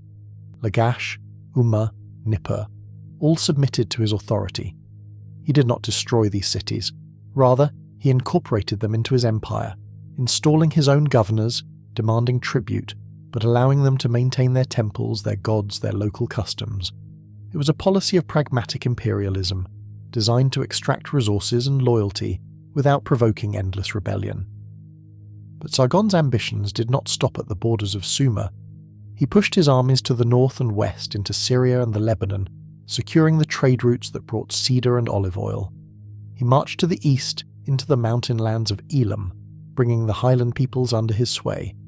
He may even have reached the shores of the Mediterranean, though the records are vague, the claims grandiose, the line between fact and propaganda difficult to discern. What is certain is that he created something entirely new, an empire, a multi-ethnic, multilingual state that stretched from the Persian Gulf to the highlands of Anatolia, united not by shared culture or language, but by the power of the sword and the authority of the king. The administration of this vast territory required innovations in governance that went far beyond anything the Sumerian city-states had attempted. Sargon could not be everywhere at once, could not personally oversee every village and every canal. He needed a bureaucracy, a network of loyal officials who could act in his name, who could collect taxes, maintain order, and ensure that the empire functioned smoothly. He drew these officials from both the Akkadian and Sumerian populations, creating a mixed administration that reflected the diversity of his realm. The scribes, who had once served only the temples and the local kings, now served the empire, their skills in reading and writing making them indispensable to the machinery of power. The language of administration became increasingly Akkadian, though Sumerian remained the language of religion, of high culture, of the ancient texts and the sacred rituals. This bilingualism would characterize Mesopotamian civilization for millennia to come, with scribes learning both languages, copying texts in both scripts, and navigating the complex interplay between the two cultures. It was a process of blending, of synthesis, where the older Sumerian traditions were preserved and honored, even as they were gradually transformed by the influence of the Akkadian conquerors. Imagine for a moment the experience of a Sumerian scribe in the years following the Akkadian conquest. You had been trained in the traditional manner, in the Aduba of your city, learning the ancient signs, copying the hymns to Inanna and Enlil, the king lists and the proverbs. Your world had been bounded by the walls of your city, your loyalty given to your local king and your city's god. And then, suddenly, that world was shattered. A foreign army appeared at the gates, the walls were breached or the gates were opened through negotiation, and your king was deposed or killed. A new governor, speaking a different language, took up residence in the palace. Orders came down, written in Akkadian, demanding tribute, conscripting workers for projects far from home. At first, you might have felt resentment, fear, a sense of loss, but gradually, as the initial shock wore off, you would have adapted. You would have learned the new language, for it was the language of power, the language of advancement. You would have found that your skills were still valued, perhaps even more so now, for the empire needed scribes who could bridge the two worlds, who could translate, who could communicate with both the conquerors and the conquered. You would have travelled, perhaps for the first time, beyond the familiar landscape of your city, carrying messages to distant provinces, recording the tribute from foreign lands, seeing mountains and forests and peoples you had only heard about in stories. The capital city of Akkad, though we cannot visit its ruins, must have been a place of extraordinary vitality and diversity. It would have drawn people from across the empire, merchants seeking new opportunities, artisans displaying their skills, soldiers from a dozen different regions, officials reporting to the king, ambassadors from foreign lands. The streets would have echoed with a babel of languages, Akkadian and Sumerian, Elamite and Hurrian, the dialects of the mountain peoples and the desert tribes. The marketplace would have been filled with goods from the farthest reaches of the known world, timber from the Lebanon, copper from Oman, tin from the distant east, lapis lazuli from Afghanistan, textiles from Elam, grain from the Sumerian south. The art of the Akkadian period reflects this new, imperial consciousness. The royal monuments, the stelae and the sculptures, depict Sargon and his successors as universal monarchs, blessed by the gods, triumphant over all enemies. The famous victory stele of Naram-Sin, Sargon's grandson, shows the king ascending a mountain, his enemies falling beneath his feet, the divine symbols shining above him. He is depicted larger than life, a superhuman figure, the embodiment of power and divine favour. This was art as propaganda. Designed to awe and to intimidate, to communicate the message that resistance was futile, that the empire was eternal, that the gods themselves had ordained this new order. Yet, for all the grandeur of the empire, daily life for most people continued much as it had before. The farmer still rose before dawn, still walked to the fields, still tended the crops and maintained the irrigation ditches. The rhythms of the agricultural year remained unchanged. The flooding of the rivers, the planting, the harvest, the dry season. The basic structure of village life, with its cycles of work and rest, its festivals and its rituals, persisted. The empire was, in many ways, a distant presence, felt primarily through the demands for taxes and labour, through the occasional passage of troops, through the edicts that came down from the capital. A farmer in a small village on the outskirts of Uruk would have experienced the empire as an abstraction, a shift in the identity of the distant authority that demanded a portion of his grain. The local overseer might now speak Akkadian, might wear different robes, might invoke the name of Sargon rather than the old king of Uruk, but the essential transaction remained the same. The farmer still planted his barley, still harvested it when the time came, still brought his share to the collection point, where it was measured, recorded, and carted away. His life was governed more by the seasons and the river than by the decrees of emperors. The blending of the two cultures, Sumerian and Akkadian, was most visible in the realm of religion. The Akkadians adopted the Sumerian gods, but they gave them new names, new attributes, new myths. Inanna became Ishtar, still the goddess of love and war, but with a fiercer, more militaristic edge. Enlil, the king of the gods, was equated with the Akkadian god Elil. The great temple complexes of the Sumerian cities continued to function, their priests still performing the ancient rituals, but now they also offered prayers for the Akkadian kings, acknowledging their role as the earthly representatives of divine authority. This religious synthesis was not seamless. There were tensions, contradictions, moments of resistance. Some Sumerian priests resented the new order, seeing it as a corruption of the ancient traditions. Some Akkadian soldiers stationed in Sumerian cities found the local customs strange and unsettling. But over time, through intermarriage, through daily interaction, through the shared experience of living under a single political authority, a new hybrid culture began to emerge. It was neither purely Sumerian nor purely Akkadian, but something in between, a Mesopotamian identity that would endure long after the Akkadian Empire itself had fallen. The reign of Sargon lasted, according to the king lists, for 56 years, an extraordinary span for any ruler in the ancient world. He was succeeded by his sons, Rimush and Manishtushu, who faced rebellions and challenges but managed to hold the empire together. Then came Naram-Sin, the grandson, who pushed the empire to its greatest territorial extent, who declared himself a god in his own lifetime, who built monuments that proclaimed his glory to the heavens. Under Naram-Sin, the empire seemed invincible, a force that could not be stopped, a reality that would last forever. But empires, like all human creations, are mortal. The very size of the Akkadian Empire created strains that were difficult to manage. The lines of communication and supply were stretched thin, vulnerable to disruption. The conquered peoples, though subdued, were never fully reconciled to foreign rule. The cost of maintaining the armies, the bureaucracy, the infrastructure of empire was immense, requiring ever-increasing extraction of resources from the provinces. And beyond the borders, new threats were gathering. Nomadic peoples from the mountains and the deserts, sensing weakness, probing for openings. The environment too began to turn against them.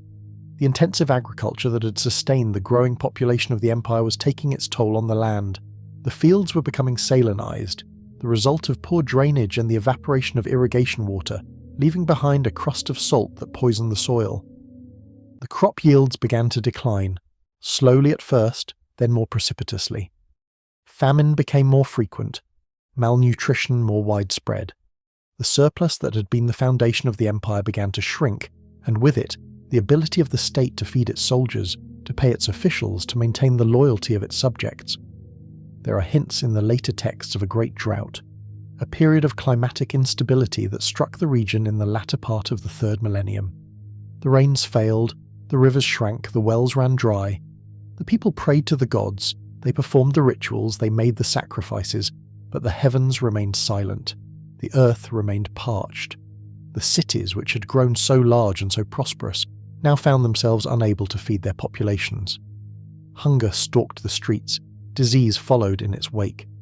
The social order, so carefully constructed, began to fray. One can imagine the atmosphere in the cities during these years of decline. The marketplaces, once so vibrant and bustling, would have grown quieter, the stalls half empty, the prices climbing ever higher. The canals, once meticulously maintained, would have begun to silt up, the water flow becoming erratic and unreliable. The fields would have shown patches of white, the telltale sign of salt, the land slowly dying. The people would have grown thinner, their faces drawn, their eyes shadowed with worry. The old certainties, the belief that the gods favoured the city, that the king could protect them, that the harvest would always come, all these were being called into question. In the palace, the king and his advisors would have struggled to respond. They would have sent messages to the provinces, demanding more tribute, more grain, more soldiers. But the provinces were suffering too, and their ability to respond was limited. They would have launched military campaigns, trying to secure new sources of food, new territories to exploit, but these campaigns were expensive and often unsuccessful. They would have consulted the priests, the diviners, the interpreters of omens, seeking to understand what had gone wrong, what rituals had been neglected, what gods had been offended. But the answers were elusive, the solutions unclear. The end, when it came, was not a single dramatic event, but a slow, grinding collapse. The provinces began to break away, one by one, reasserting their independence or falling under the control of new, rival powers. The Gutians, a people from the Zagros Mountains, swept down into the plains, raiding and pillaging, eventually establishing their own, short-lived dominance over parts of the empire. The central administration weakened, then fragmented, then ceased to function altogether. The king, whoever held that title in the final years, became a figurehead, a ruler without power, presiding over a realm that existed only on paper. The city of Akkad itself, the great capital, was abandoned or destroyed. Whether it was sacked by invaders, whether it was simply left to decay as the population fled, whether it was buried by shifting sands, we do not know. It vanished from the landscape, lost to history, its very location becoming a mystery. The Akkadian Empire, which had seemed so mighty, so permanent, so ordained by the gods, disappeared, leaving behind only fragments, broken statues, scattered tablets, the memory of a name. Yet, even in its fall, the Akkadian Empire left a profound legacy.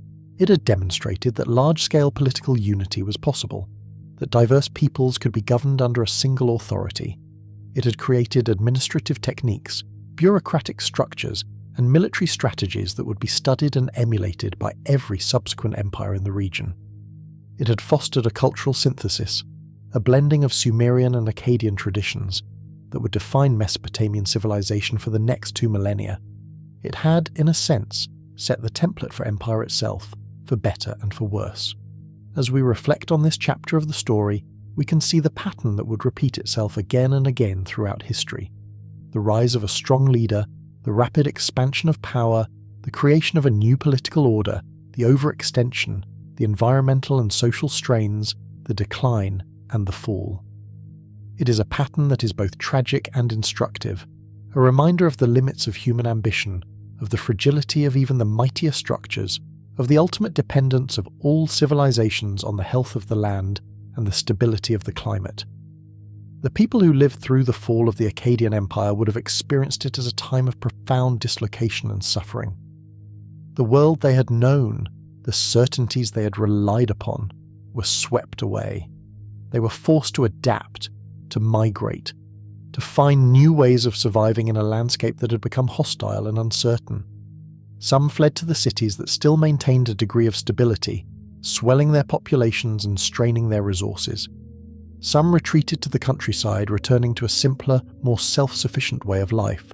Some were absorbed into the new powers that were rising in the vacuum left by Akkad's fall.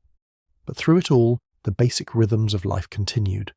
The sun still rose and set, the rivers still flowed, the seasons still turned, the people still planted and harvested, still married and had children, still told stories and sang songs. The great empires might rise and fall, but the human spirit in its resilience and its adaptability endured. The land between the rivers, though scarred and depleted, still had life in it, still had the potential for renewal.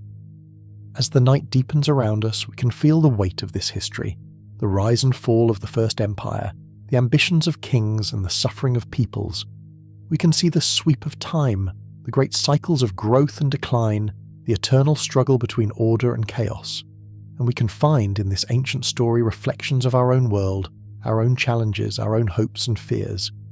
The details are different, the technology has changed, but the fundamental questions remain the same. How do we build a society that is just and sustainable? How do we balance our ambitions with our limitations? How do we create something that will endure? These are not easy questions, and there are no simple answers.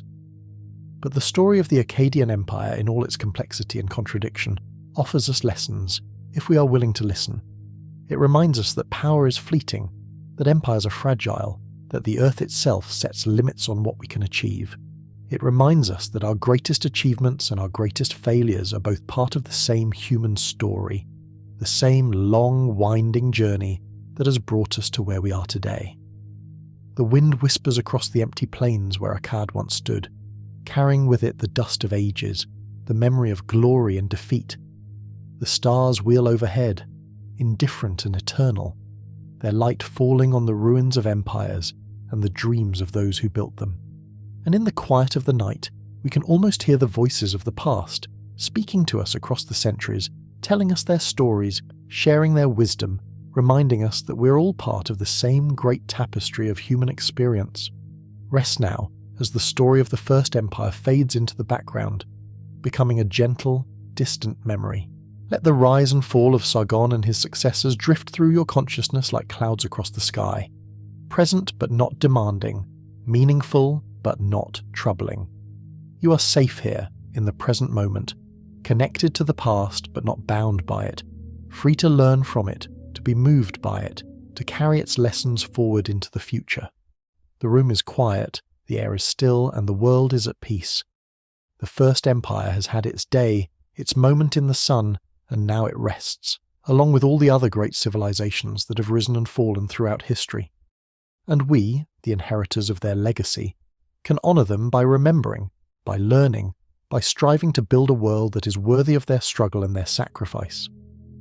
After the storm of the Akkadian collapse, after the chaos of the Gutian raids and the fragmentation of central authority, the land between the rivers slowly began to heal itself.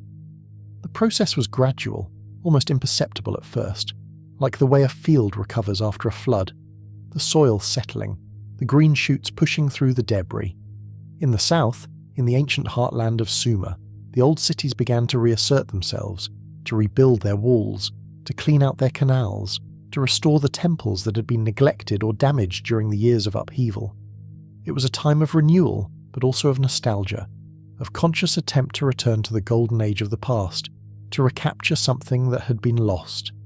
The city that emerged as the leader of this renaissance was Ur, the ancient settlement on the banks of the Euphrates, the city of the moon god Nanna. Under the leadership of a new dynasty, the third dynasty of Ur, as later historians would call it, the city began to exert its influence over the surrounding regions, not through the sudden, violent conquest that had characterized the Akkadian expansion, but through a more gradual process of alliance, negotiation, and administrative efficiency. The founder of this new order was Ur-Nammu, a king whose name has come down to us on countless tablets, whose reign marked the beginning of one of the most stable and prosperous periods in early Mesopotamian history. Ur-Nammu was a builder, a lawgiver, an organizer. He understood that the key to lasting power was not just military strength, but administrative competence, economic prosperity, and popular legitimacy. He set about reconstructing the infrastructure of the south, dredging the canals, repairing the dikes, restoring the irrigation systems that were the foundation of agricultural life. He standardized the weights and measures, creating a uniform system that facilitated trade and reduced disputes. He promulgated a law code, one of the earliest comprehensive legal systems known to history, addressing issues of property, family, and commerce with a precision and a humanity that reflected the sophisticated legal thinking of the age. The law code of Ur-Nammu, preserved on clay tablets and later copied by scribes throughout Mesopotamia, provides us with a remarkable window into the daily concerns and moral values of the period. It deals with practical matters: the price of renting a boat, the penalty for adultery, the compensation for bodily injury, the rights of slaves and free men. But it also reveals a society that was trying to balance justice with mercy, that recognized the complexity of human relationships, that sought to protect the vulnerable while maintaining social order.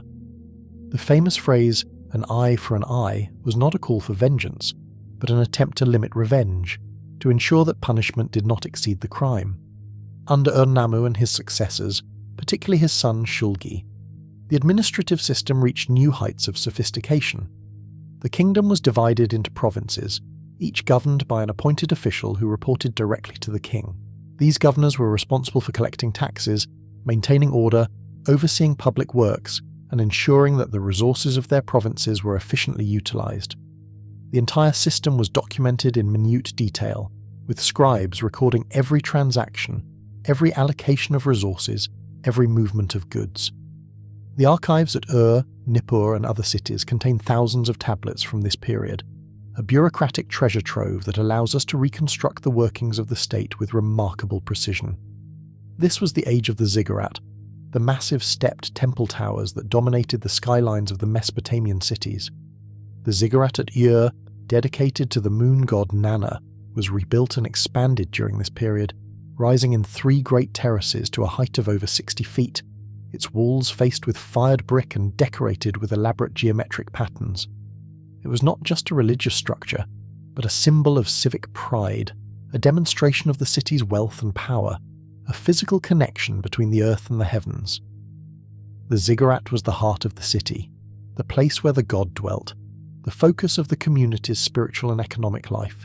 To stand at the base of the ziggurat at Ur, to look up at its massive walls rising into the sky, would have been to feel the weight of history, the presence of the divine, the accumulated labour of generations. The bricks were made from the clay of the riverbank, each one shaped by hand, dried in the sun, fired in kilns that burned day and night. The construction required the labour of thousands, brickmakers and carriers, architects and engineers, sculptors and painters. It was a communal effort that involved the entire city, a project that spanned years or even decades, a testament to the power of collective action. Imagine the daily routine of a worker engaged in the construction of the ziggurat. You would rise before dawn when the air was cool and the stars were still bright in the sky. You would eat a simple breakfast of bread and dates, washing it down with weak beer, the nutritious beverage that was the staple drink of the working class. Then you would join the stream of workers making their way to the construction site, the sound of your sandals echoing off the walls of the narrow streets, the voices of your companions mixing with the calls of the vendors and the braying of the donkeys carrying supplies. The work itself would be hard. Physical labour, carrying baskets of clay, mixing mortar, laying bricks in precise patterns, hauling ropes and levers to move the massive stone blocks that formed the foundations. The sun would climb higher, the heat would intensify, and you would feel the sweat soaking your tunic, the dust settling on your skin. You would take breaks in the shade of a temporary shelter, sipping water from a clay jar, sharing a few words with your fellow workers, but the work would continue, relentless and demanding. Yet there would also be a sense of purpose, of pride, of participation in something greater than yourself. You were building a house for the god, creating something that would endure for centuries, leaving your mark on the world in the most permanent way possible. The daily life of the common people during the golden age of Ur was shaped by the rhythms of the agricultural year, but it was also influenced by the unprecedented prosperity and stability of the period. The farmers who worked the fields around the city enjoyed a level of security that had been rare in earlier times. The irrigation systems were well maintained, the canals flowed freely, the crop yields were predictable and abundant. The surplus grain was stored in massive granaries, providing a buffer against the inevitable fluctuations of the harvest. The state provided employment for those who needed it, organising public works projects that kept the population fed and occupied during the slack periods of the agricultural cycle. The craftsmen and merchants of Ur thrived in this environment of stability and prosperity. The workshops hummed with activity, potters shaping vessels on their wheels, weavers working at their looms, metalworkers hammering bronze and copper into tools and weapons, jewelers crafting ornaments from gold and precious stones. The marketplace was a vibrant hub of commerce, with goods flowing in from across the known world: cedar wood from Lebanon, lapis lazuli from Afghanistan, ivory from Africa, spices from India. The merchants of Ur were among the wealthiest and most influential in the ancient world, their trading networks extending from the Persian Gulf to the Mediterranean Sea. One can imagine the sensory richness of the marketplace at Ur during its heyday. The air would be thick with the mingled scents of spices and perfumes, of fresh bread and roasted meat, of leather and textiles, of the animals that served as beasts of burden. The sounds would be equally overwhelming: the calls of the vendors advertising their wares, the haggling of customers over prices, the clatter of pottery and the jingle of metal ornaments, the braying of donkeys and the lowing of cattle. The visual spectacle would be stunning. The bright colours of the fabrics, the gleam of polished bronze and gold, the exotic features of foreign traders, the elaborate costumes of the wealthy merchants. The social structure of Ur during this period was complex and hierarchical, yet it also provided opportunities for advancement that had been rare in earlier times. At the top of the pyramid was the king, the earthly representative of the moon god, the source of all authority and legitimacy. Below him were the nobles, the high priests, the military commanders, and the wealthy merchants, a ruling elite that controlled the levers of power and owned the majority of the land and resources. In the middle were the scribes, the craftsmen, the minor officials, and the small farmers, the backbone of the society, the people who kept the system functioning through their skills and labour.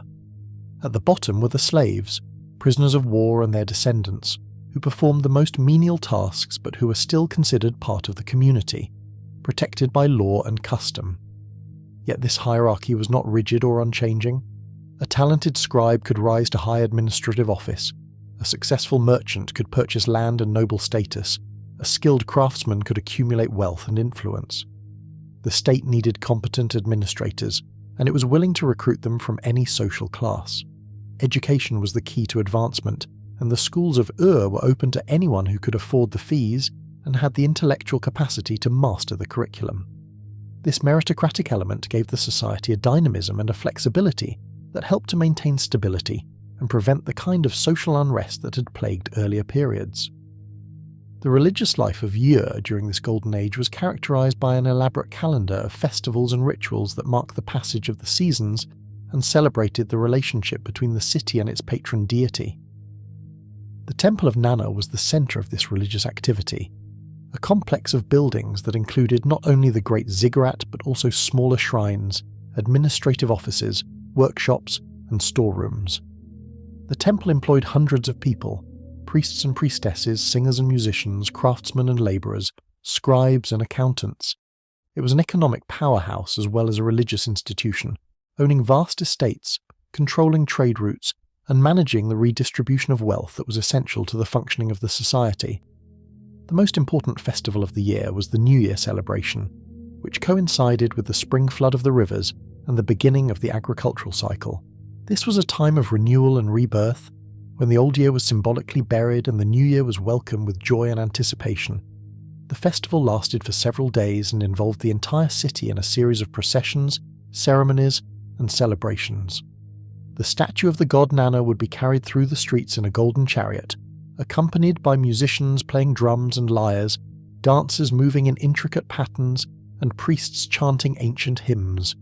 The people would line the streets, throwing flowers and offering prayers, their faces illuminated by the torches that lit the way. During these festivals, the normal social order would be temporarily suspended. Slaves would be freed for the day, debtors would be forgiven, prisoners would be released. It was a time of forgiveness and reconciliation, when the community came together to celebrate their shared identity and their common dependence on the favour of the gods. The king himself would participate in the ceremonies, sometimes taking the role of a suppliant, humbling himself before the god, renewing his mandate to rule through a ritual marriage with the high priestess. These festivals were not just religious observances, they were expressions of the deepest values and aspirations of the society, moments when the ideal and the real converged. The intellectual life of Ur during this period was marked by a flowering of literature and learning that built upon the earlier achievements of the Sumerians, while incorporating the broader perspectives that came with political unity and cultural synthesis. The scribes of Ur were not just bureaucrats, they were scholars, poets, and theologians.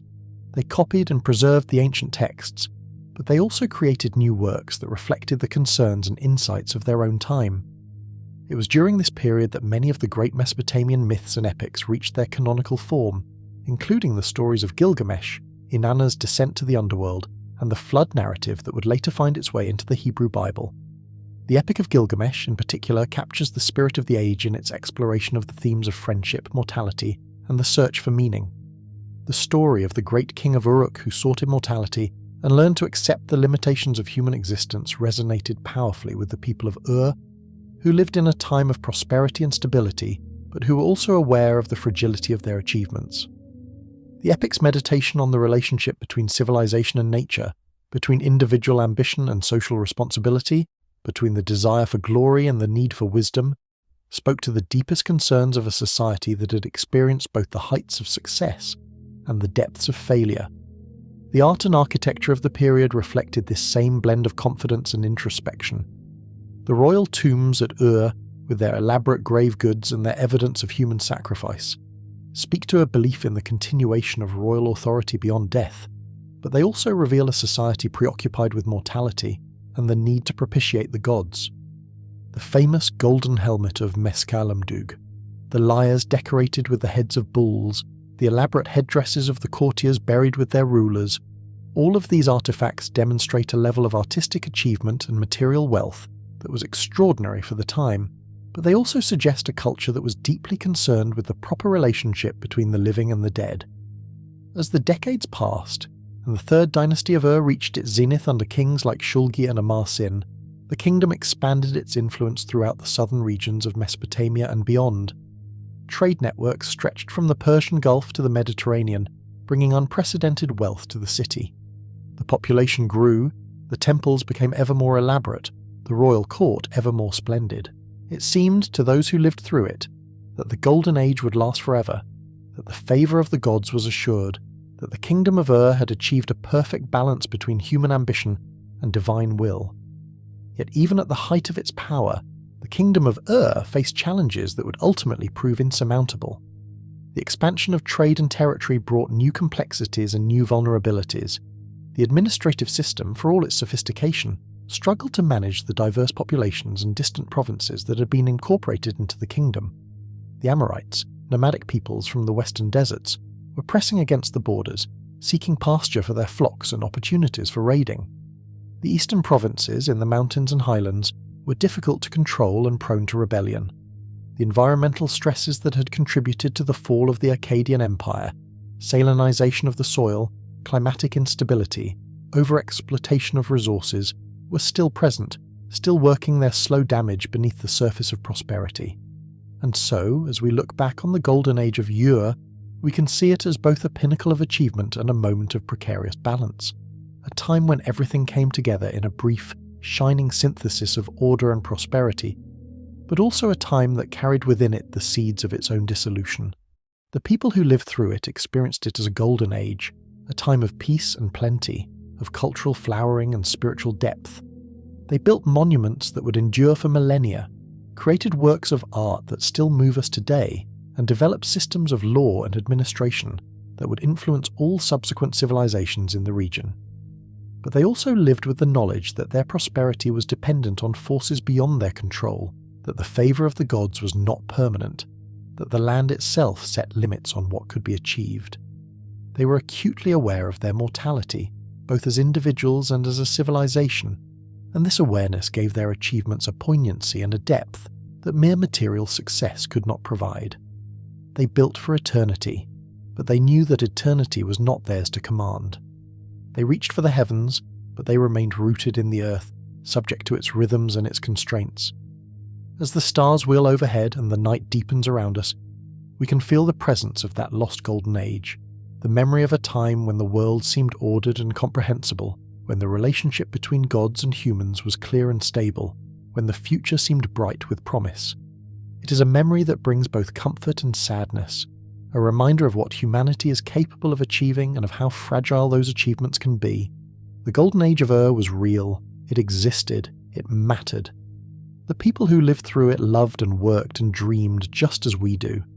They built a world of beauty and meaning, a world that honoured both the divine and the human, a world that sought to balance order with freedom, tradition with innovation, individual ambition with collective responsibility. And as we drift towards sleep, we can carry with us the image of that ancient city in its prime, the ziggurat rising against the sky, the canals flowing with clear water, the fields green with growing grain, the streets bustling with the commerce of the world, the temples echoing with the songs of worship, the palaces humming with the business of governance, the homes filled with the laughter of children and the wisdom of elders. It is an image of human civilization at its best, a reminder of what we have been and what we might yet become. The river flows on, carrying the silt that builds the land and the water that gives it life. The stars shine down, indifferent and eternal, their light connecting us to all the ages of the world, and the story continues, generation after generation, each adding its own chapter to the great book of human experience. The golden age of Ur has ended, but its legacy lives on, in the stories we tell, in the institutions we build, in the dreams we dream of a better world. Rest now, knowing that you are part of that continuing story, that your life is connected to those ancient lives across the vast expanse of time. Let the peace of the golden age settle over you like a gentle blanket, warming and comforting, protecting you from the chill of the night. Let the wisdom of those ancient people speak to you in the silence, reminding you that every moment is precious, every day is a gift, every human connection is a miracle worthy of reverence and care. The room grows quiet, the breathing slows, and the world settles into the deep peace of the night. The golden age of Ur glows like a distant star, beautiful and serene, a beacon of hope in the darkness of time. The pressure came first from the margins, as it so often does, from the places where the desert meets the sown land, where the nomads watched the settled folk with eyes that mix envy and contempt. The Amorites had been a presence on the periphery for generations, tribal peoples who followed their flocks across the vast expanses of the Syrian desert, appearing at the edges of the irrigation zones during the dry seasons to trade wool and livestock for grain and manufactured goods. They spoke a Semitic language related to Akkadian, but their way of life was fundamentally different from that of the city dwellers. They were mobile, egalitarian, loosely organized into clans and tribes that could scatter and regroup as circumstances demanded. They worshipped gods of the sky and the storm, deities who moved with them across the empty places, who did not require massive temples or elaborate rituals. For centuries, the relationship between the Amorites and the settled populations had been one of wary coexistence. The nomads provided products that the cities needed, particularly wool and meat, and they served as guides and guards for the trade caravans that crossed the desert. In return, they received grain, tools, and luxury goods that they could not produce themselves. But this relationship was always fragile, subject to breakdown when environmental pressures mounted, when the rains failed, when the pastures dried up and the flocks died. During such times, the nomads would press closer to the settled lands, their needs becoming demands, their presence shifting from economic opportunity to military threat. In the final decades of the Third Dynasty of Ur, these environmental pressures intensified. The climate of the region, which had been relatively stable during the Golden Age, began to shift toward greater aridity. The rains became less reliable, the rivers carried less water, the pastures of the desert shrank. The Amorite tribes, facing starvation and the loss of their flocks, began to migrate eastward in increasing numbers, seeking new lands, new opportunities, new sources of survival. They were not organized as an army. They moved as families and clans in small groups that could scatter if threatened, but which collectively represented a massive population displacement. The administrators in Ur watched these developments with growing alarm. The archives from the final years of the dynasty record increasing expenditures on border fortifications, on military campaigns to drive back the intruders, on subsidies to friendly tribes to serve as a buffer against the more hostile groups.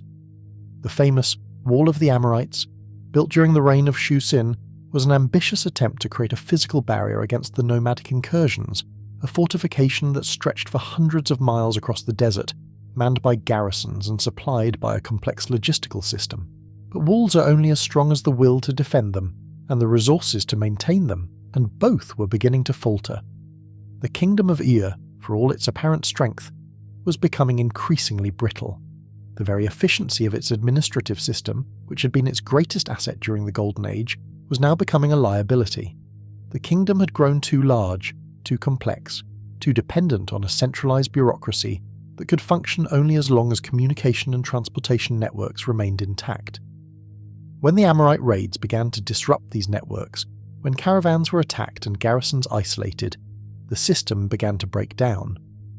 Orders from the capital took longer to reach the provinces, taxes became more difficult to collect, local officials began to act independently or to defect to the enemy.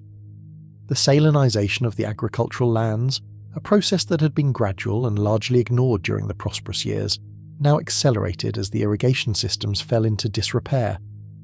The salt-laden water, left to evaporate in poorly drained fields, created an ever-thickening crust of salt that poisoned the soil and reduced crop yields.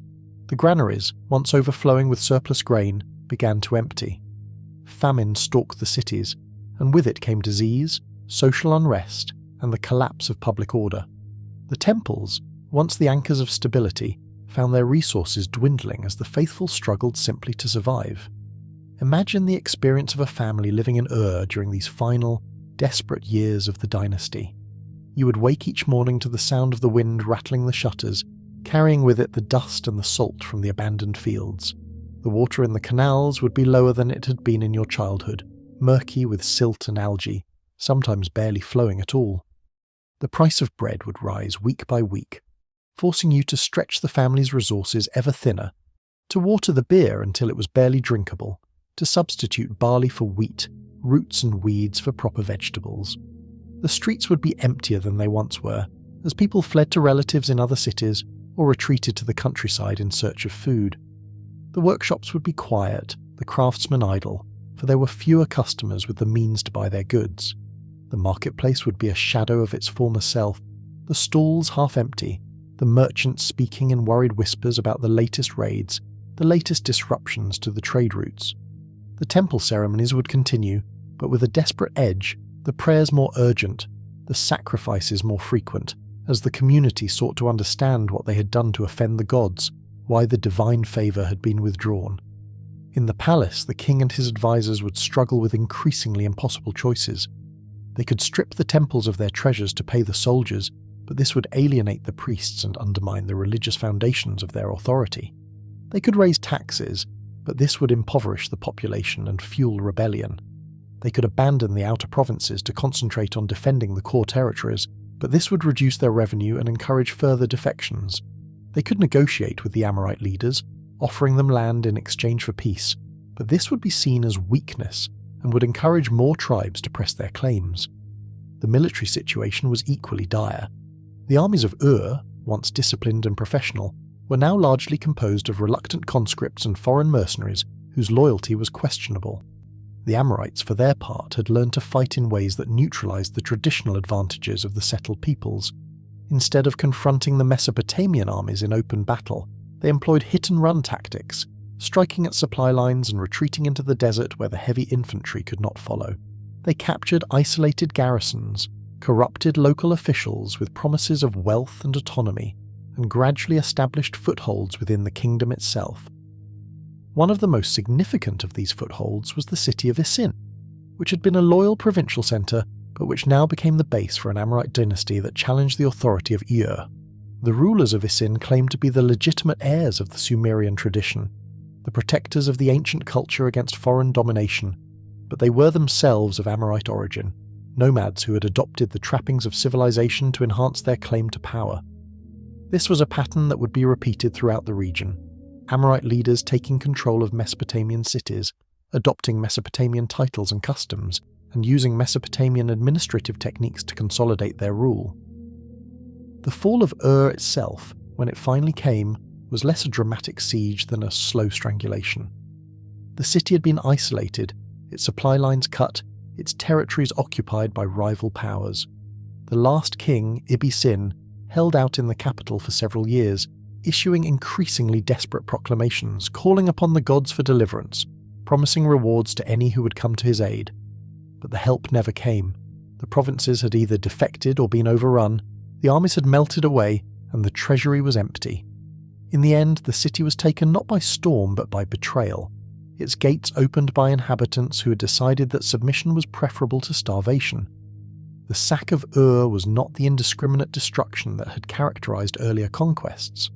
The Elamites, who administered the final blow, were themselves civilized peoples who understood the value of the city's infrastructure and population. They carried off the king and the royal family into captivity, along with the treasures of the temples and the archives of the palace, but they did not burn the city or massacre its inhabitants. Instead, they installed their own administrators, collected what tribute they could, and then, finding the city too distant and too expensive to maintain, gradually withdrew, leaving it to decay slowly under the weight of its own irrelevance. The abandonment of Ur was not immediate, but it was inexorable. The great ziggurat still stood, its walls still rose toward the heavens, but the city that had supported it was dying. The population dwindled as people fled to other centers of power, the canals silted up for lack of maintenance, the fields returned to desert as the irrigation systems collapsed. The workshops closed, the markets emptied, the temples fell silent. Within a few generations, the city that had been the center of the world had become a provincial backwater, and within a few more it was little more than a ruin, a tell rising from the desert, a monument to the impermanence of human ambition. The collapse of the third dynasty of Ur marked the end of Sumerian political independence, though Sumerian culture would continue to influence the region for centuries to come. The Amorite kingdoms that replaced it, Isin, Larsa, Babylon and others, would preserve the Sumerian literary and religious traditions, copying the ancient texts, maintaining the temples, and continuing the rituals that had sustained the civilization for over a millennium. But the political landscape had been permanently transformed. The age of the city-state was ending, and the age of territorial kingdoms was beginning. The environmental factors that had contributed to the collapse did not disappear with the change of dynasties. The salinization of the agricultural land continued, slowly poisoning the soil of southern Mesopotamia and forcing a gradual shift of political and economic power toward the north, where the land was fresher and the climate more reliable. The nomadic pressures also persisted, as successive waves of migrants from the Arabian Peninsula and the Syrian desert continued to penetrate the settled regions, bringing new languages, new gods, and new forms of social organization. Yet the collapse of Ur was not simply a story of decline and failure. It was also a story of adaptation and renewal, of the remarkable resilience of human societies in the face of environmental and political challenges. The Amorite kingdoms that emerged from the ruins of the Sumerian system would go on to create their own achievements, their own golden ages, their own contributions to the long story of human civilization. The most famous of these would be Babylon, which under Hammurabi would create a legal code that surpassed even that of Ur-Nammu, and which under Nebuchadnezzar would build the Hanging Gardens and the Tower of Babel that would capture the imagination of the world. The cultural legacy of Ur and the other Sumerian cities would also endure, transmitted through the scribal schools and the temple libraries to influence not just the later civilizations of Mesopotamia, but the entire cultural tradition of the ancient Near East. The Epic of Gilgamesh would be translated into many languages, inspiring poets and philosophers from Anatolia to Egypt. The concept of written law, first developed in Ur, would spread throughout the region and eventually to Greece and Rome. The techniques of irrigation and urban planning pioneered in Sumer would be adopted and adapted by civilizations from the Indus Valley to the Nile. As we sit in the quiet of the night contemplating the rise and fall of the third dynasty of Ur, we can see in it a pattern that has been repeated throughout history. The cycle of growth and decay, of innovation and stagnation, of environmental pressure and social response.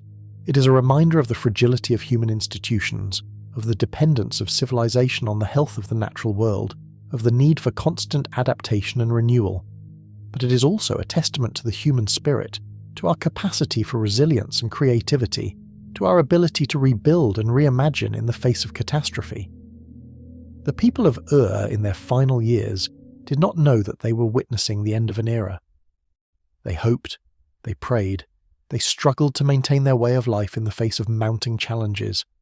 They clung to their traditions, their rituals, their beliefs, even as the world changed around them. They were not passive victims of historical forces, but active agents in their own story, making choices, taking risks, fighting to preserve what they valued most. Some of those choices were wise, some were foolish, but all were recognizably human, motivated by the same hopes and fears that drive us today. And in the end, their struggles were not in vain. The civilization they created, the culture they nurtured, the stories they told, the laws they wrote, the art they made, all of these survived the political collapse. All of these continued to influence the world long after the last king of Ur had been carried away into captivity. They built something that was larger than any individual dynasty, larger than any single city, larger than any particular moment in time. They built a tradition, a way of thinking about the world, a set of values and practices that would endure. As we rest tonight, let us honour the memory of those ancient people. Let us acknowledge their struggles and their achievements. Let us learn from their successes and their failures. Let us remember that we too are part of a larger story, that our own civilization is subject to the same pressures and possibilities that they faced, that our choices too will have consequences for generations yet to come. And let us take comfort in the knowledge that the human spirit, for all its fragility, has a remarkable capacity for endurance, for renewal, for hope. The wind stirs across the empty plains where Ur once stood, carrying with it the dust of ages and the whisper of forgotten voices. The moon, the god that once watched over the city, still shines down on the ruins, indifferent and eternal, its light falling on the broken walls and the silted canals, on the tumbled stones of the ziggurat and the buried treasures of the royal tombs.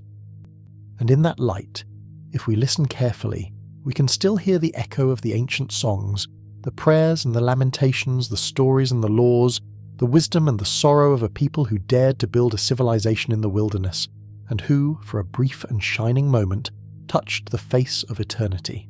In the aftermath of the collapse, in the years when the great cities stood half empty, and the canals filled slowly with wind-blown sand, the land between the rivers entered a period that historians would later call a dark age, though for those who lived through it, it was simply the world as they knew it.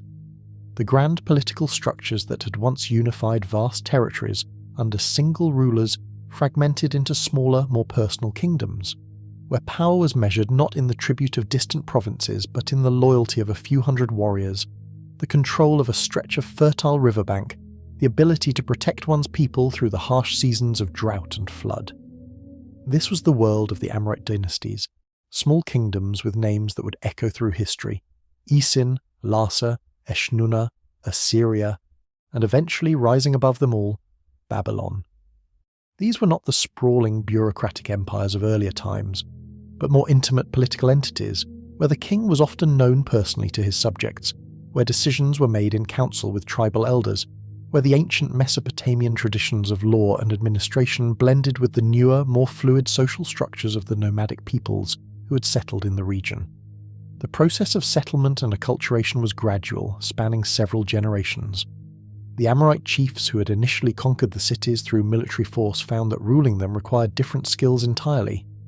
They needed scribes to keep records, priests to perform the ancient rituals that their subjects expected, engineers to maintain the irrigation systems that were the foundation of agricultural life. They needed, in short, to become Mesopotamian, to adopt the culture of the people they had conquered, even as they imposed their own political authority. This cultural blending created a unique synthesis, a civilization that was neither purely Sumerian nor purely Amorite, but something new and distinctive. The Amorite rulers adopted Mesopotamian titles and ceremonies, but they also brought with them a different conception of kingship, one that was more personal and charismatic, less bound by the rigid protocols of the earlier period. They worshipped the ancient gods of Mesopotamia, but they also honoured their own ancestral deities, creating a religious landscape that was more diverse and syncretistic than it had been in the past. The most successful of these Amorite kingdoms was Babylon, a city that had been of relatively minor importance during the Sumerian period, but which now, under the dynasty founded by Sumu-Abum, began to assert its control over the central regions of Mesopotamia. The rise of Babylon was not sudden or dramatic. It was the result of careful diplomacy, strategic marriages, opportunistic conquests, and above all the geographical advantages of a city situated at the narrow point between the Tigris and Euphrates rivers, where all trade between the north and south had to pass. Under Hammurabi, who ruled Babylon in the 18th century BCE, this patient accumulation of power reached its culmination. Hammurabi was a masterful politician, skilled in the arts of war and peace, able to play his rivals against each other while building his own strength. He conquered Larsa and Rim-Sin, absorbed Eshnunna and Mari, and for a brief time united most of Mesopotamia under Babylonian rule. But Hammurabi's most enduring achievement was not military but legal, the creation of a comprehensive law code that would serve as a model for justice throughout the ancient world. The Code of Hammurabi, inscribed on a massive stone stele and displayed in the Temple of Marduk in Babylon, was more than just a list of laws. It was a statement of royal ideology, a declaration of the king's responsibility to ensure justice for his people. The prologue declares that Hammurabi was chosen by the gods to cause justice to prevail in the land, to destroy the wicked and the evil, to prevent the strong from oppressing the weak. The laws themselves cover every aspect of daily life: property rights, commercial transactions, family relationships, criminal justice, the regulation of trades and professions. What made Hammurabi's code distinctive was not its comprehensiveness, though that was impressive, but its attempt to balance the demands of justice with the realities of social hierarchy.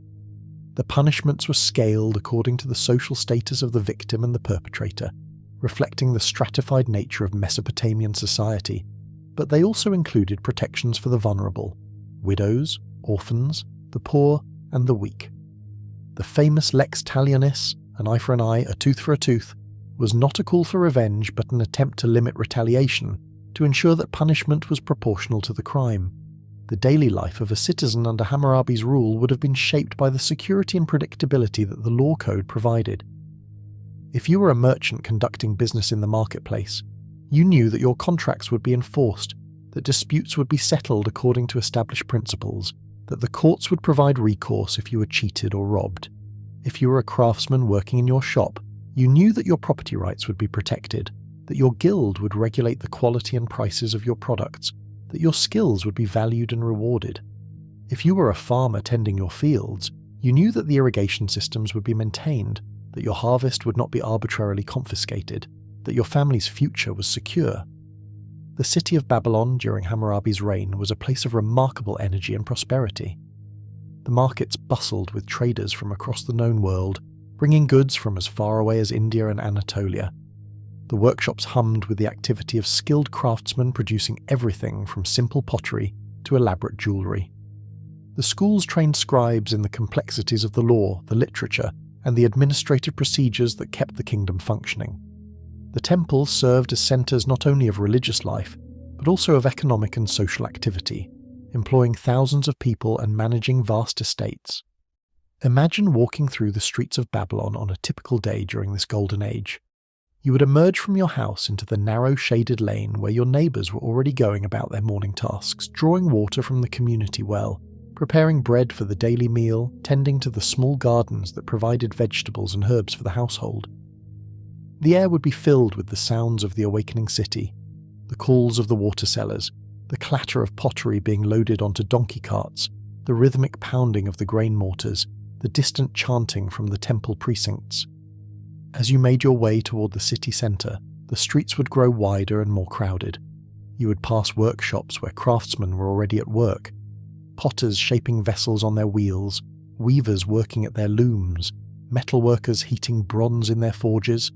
The apprentices would be running errands, carrying tools and materials, sweeping the work areas clean.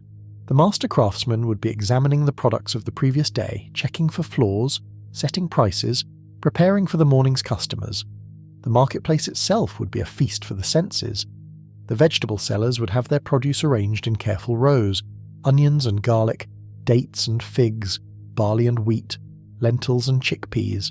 The fishmongers would be calling out their wares, the catch from the river still silvery and fresh. The textile merchants would have their goods displayed on wooden poles: fine linen from Egypt, wool from the northern hills, cotton from the east. The spice dealers would offer small samples of their exotic products: cinnamon and pepper, frankincense and myrrh, dyes and perfumes from distant lands. But Babylon was more than just a commercial centre. It was also the heart of a cultural renaissance that drew on both the ancient Mesopotamian traditions and the newer influences brought by the Amorite rulers. The scribal schools of the city preserved and copied the great literary works of the past: the Epic of Gilgamesh, the myths of the gods, the hymns and prayers that had sustained the civilization for millennia. But they also produced new works that reflected the changed circumstances of the age: new prayers to newly prominent gods, new legal commentaries, new historical chronicles that recorded the achievements of the Amorite kings. The god Marduk, who had been a relatively minor deity in the Sumerian pantheon, was elevated to the position of king of the gods, reflecting Babylon's new political prominence. The ancient creation myth was revised to give Marduk the starring role, depicting him as the hero who defeated the primordial chaos monster Tiamat and created the world from her corpse. This was theology as politics, religion as royal propaganda, but it was also a genuine attempt to make sense of the changing world, to find divine sanction for the new political order. The festivals of Babylon during this period were spectacular affairs that combined religious devotion with civic celebration. The New Year festival in particular was an 11-day extravaganza that involved the entire city in a series of processions, ceremonies, and rituals that renewed the cosmic order and reaffirmed the king's divine mandate. The statue of Marduk would be carried through the streets in a golden chariot, accompanied by the statues of the other gods, while the people lined the route throwing flowers and offering prayers. The king himself would participate in a ritual humiliation before the high priest, symbolically surrendering his power to the god before receiving it back again for another year. Yet even as Babylon enjoyed its golden age under Hammurabi, the forces that would eventually undermine it were already in motion. The kingdom was still fundamentally dependent on agriculture, and the agricultural base was still vulnerable to the same environmental pressures that had brought down earlier civilizations. The salinization of the soil continued its slow, inexorable work, reducing crop yields and forcing the abandonment of marginal lands. The climate remained unstable, with periodic droughts and floods disrupting the agricultural cycle, and new waves of nomadic peoples continued to press against the borders, seeking land and opportunities in the settled regions. The administrative system, for all its sophistication, was still limited by the technology of the time. Communication was slow, travel was difficult, and the king's authority weakened with distance from the capital. Local governors and tribal leaders retained considerable autonomy, and their loyalty could not always be counted upon. The army, though professional and well-equipped by the standards of the day, was still relatively small and could not be everywhere at once. Rebellions in the provinces, raids by nomadic groups, and conflicts with neighbouring kingdoms were constant drains on the royal treasury and the king's attention. Perhaps most fundamentally, the kingdom lacked the population and resources to sustain its territorial ambitions over the long term. Hammurabi's conquests had created an empire that was larger than the economic and administrative base could support.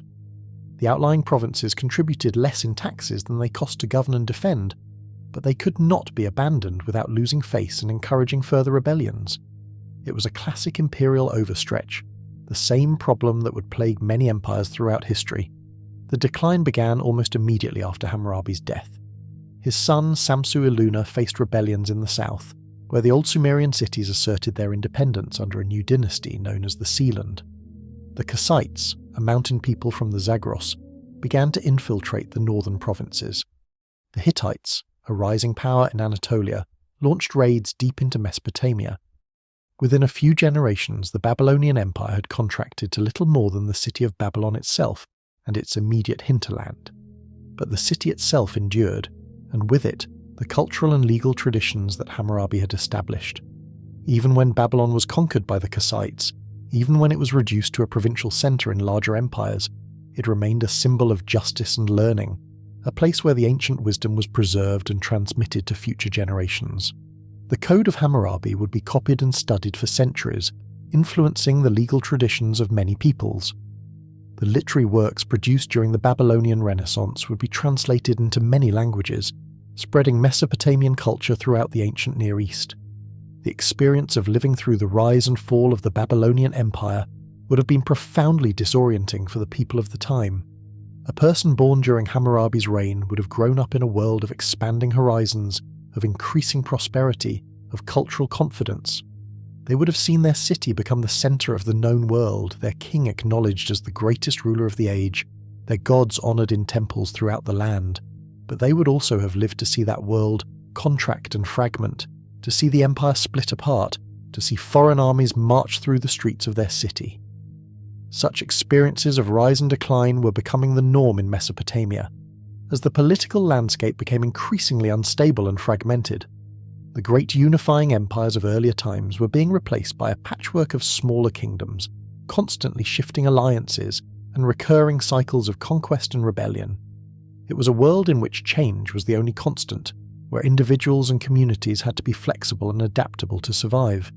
Yet this instability also created opportunities for those clever and fortunate enough to seize them.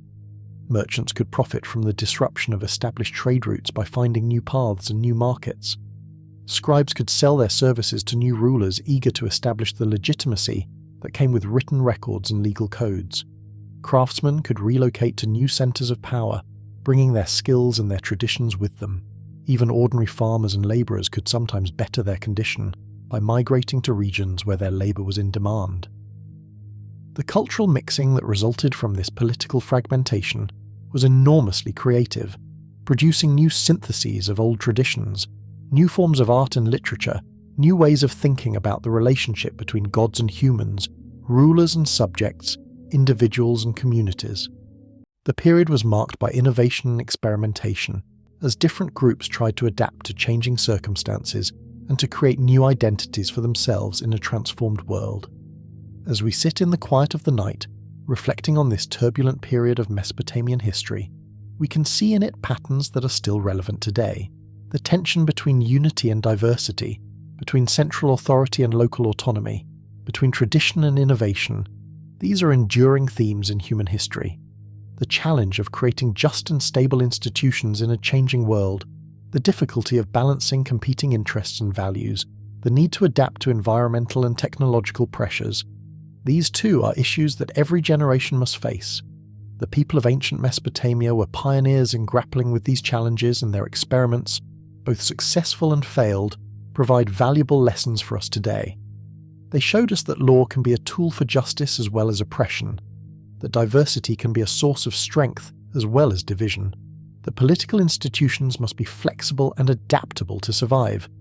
They also showed us that no human achievement is permanent, that even the mightiest empires and the most sophisticated civilizations are subject to change and decay. But perhaps most importantly, they showed us that human beings are remarkably resilient and creative, capable of rebuilding and reimagining their world even in the face of catastrophic change. The fall of one empire became the opportunity for the rise of another. The collapse of one city led to the flowering of others. The end of one age marked the beginning of the next. Through it all, the basic human activities of work and worship, family and community, creativity and learning continued and flourished. As we prepare to leave this chapter of our story and move forward to the next, let us carry with us the memory of Hammurabi's Babylon, with its bustling markets and its halls of justice, its scribal schools and its magnificent temples. Let us remember the Code of Hammurabi, with its attempt to balance justice and mercy, to protect the weak while maintaining order, to create a society where everyone had a place and a purpose. And let us remember the people who lived and worked in that ancient city, who faced the same challenges we face today, who struggled to create meaning and purpose in an uncertain world, who left us a legacy of wisdom and achievement that continues to inspire and instruct us today. The night deepens, the air grows cooler, and the ancient world begins to fade into the realm of memory and dream. The voices of the past grow softer, more distant, but they do not disappear entirely. They remain with us, whispering their stories, sharing their wisdom, reminding us of our common humanity and our shared responsibility to create a world worthy of our highest aspirations. Rest now, knowing that the story continues, that each generation builds upon the achievements of those who came before, that the work of creating justice and beauty and meaning in the world is never finished, never complete, always calling us to new efforts and new possibilities. The ancient world has much to teach us if we are willing to listen, and much to inspire us if we are open to its wisdom. Let that wisdom settle into your consciousness as you settle into sleep, and let it guide your dreams toward a future that honors both the achievements and the aspirations of those who came before. As the centuries rolled forward like the slow turning of a great wheel, the pressures that had been building along the margins of the civilized world began to converge into something unprecedented and catastrophic. The movements of peoples that had once been mere ripples in the vast sea of human migration were becoming waves, and those waves were building toward a perfect storm that would reshape the ancient world forever. From the north came the Sea Peoples, mysterious maritime raiders whose origins remain lost to history, but whose impact was devastating and far-reaching. From the east came new waves of nomadic tribes, driven by climate change and population pressure. From within the settled lands themselves came the accumulated weight of environmental degradation, social inequality, and political fragmentation. The great Bronze Age civilizations that had flourished for over a millennium were reaching the limits of their resilience. The Hittite Empire, which had dominated Anatolia and challenged Egypt for supremacy in the eastern Mediterranean, was crumbling under internal strife and external pressure. The Mycenaean Greeks, who had built their palaces and their trading networks across the Aegean, were facing their own crisis of sustainability. Even mighty Egypt, protected by its deserts and its great river, was struggling to maintain its borders against the increasing waves of invasion and infiltration. In Mesopotamia, the pattern of rise and fall that had characterized the region for centuries was accelerating. The Kassite dynasty that had ruled Babylon for over 4 centuries was weakening, its control over the outlying provinces slipping away. The Assyrians in the north were beginning to flex their muscles, building the military machine that would eventually dominate the entire region. New peoples with names that would echo through history were establishing themselves in the political landscape. The Arameans in Syria, the Chaldeans in southern Mesopotamia, the Medes in the Iranian plateau. But it was not just the political map that was changing. The very foundations of civilization were shifting. The trade networks that had connected the Mediterranean world with the Indian Ocean, that had brought tin from Central Asia and copper from Cyprus, that had carried Egyptian gold to Mesopotamian temples and Mesopotamian grain to Anatolian cities, were breaking down.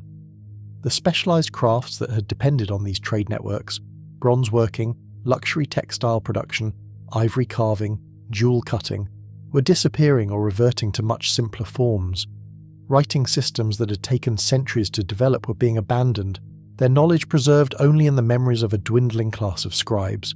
The environmental crisis that had been building for generations was reaching a crescendo.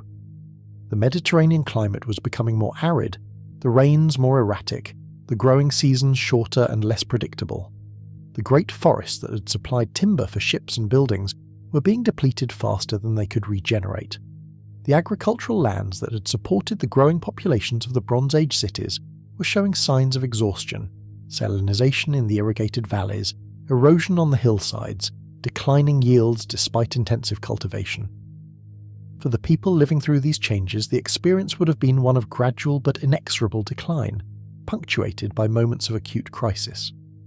A merchant in one of the Syrian trading cities would have watched the caravans arrive less frequently, bringing fewer goods, carrying news of disrupted routes and dangerous journeys. A craftsman in a Mycenaean palace would have found fewer orders for luxury goods, less demand for his specialized skills, less security for his livelihood. A farmer in the Mesopotamian countryside would have struggled with increasingly unreliable harvests, higher taxes, and the constant threat of raids by nomadic groups or rival kingdoms. The collapse, when it came, was not sudden, but it was comprehensive. City after city was abandoned or destroyed, often with signs of hasty flight rather than organized evacuation. The palace at Pylos in Greece was burned, its archives preserved by accident as the clay tablets were baked hard by the flames. Troy fell to siege and fire, its destruction becoming the stuff of legend. Ugarit, the great trading city on the Syrian coast, was abandoned so quickly that its merchants left their records and correspondence scattered on the floors of their houses. Hattusa, the capital of the Hittite Empire, was systematically dismantled and deserted, its population vanishing into the countryside or migrating to distant lands. In Mesopotamia, the process was more gradual but no less profound. The cities that had been centers of learning and administration for over 2 millennia began to contract. The great temples that had been the heart of urban life fell into disrepair as their endowments were diverted to military needs or simply ceased to exist. The scribal schools that had preserved the literary tradition for generations found fewer students and less support. The elaborate bureaucracies that had managed every aspect of economic life were simplified or abandoned altogether. Imagine the experience of one of the last scribes in the temple school of Nippur, the ancient religious centre that had been sacred to Enlil for over 2,000 years. You would sit in a hall that had once been filled with students copying texts and learning the ancient wisdom, but now echoed with emptiness. The shelves that had once held thousands of tablets were largely bare, their contents scattered or lost. The teachers who had once transmitted the accumulated knowledge of centuries had died or fled, taking their learning with them. Your daily task would be to preserve what you could, to copy the most important texts, to maintain the rituals that kept the temple functioning, even as you knew that the world you served was ending. The rituals themselves would become simpler, less elaborate, as the resources to support them dwindled. The great festivals that had once involved the entire city would be reduced to simple ceremonies attended by a handful of faithful. The offerings to the gods would become more modest, the temple staff smaller, the sacred buildings less well maintained. Yet still you would continue, driven by devotion to the gods and to the ancient traditions, hoping against hope that the decline was temporary, that the old ways would somehow be restored. In the countryside, the impact of the collapse was equally dramatic but differently experienced. The elaborate irrigation systems that had sustained intensive agriculture began to break down as the central authorities that had maintained them weakened or disappeared. Canals silted up, dikes eroded, and carefully cultivated fields reverted to marsh or desert. The farmers who had worked these lands for generations were forced to adapt to new realities: simpler cultivation methods, smaller yields, greater uncertainty about the future. Many villages were abandoned altogether as their inhabitants migrated to regions that seemed safer or more promising. The archaeological record shows a dramatic decline in the number of occupied sites throughout Mesopotamia during this period, as the population contracted and consolidated into fewer, smaller settlements.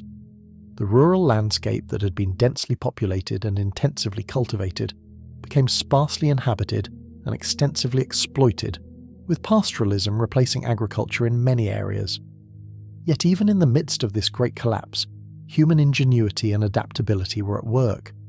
New forms of social organization emerged to replace the old.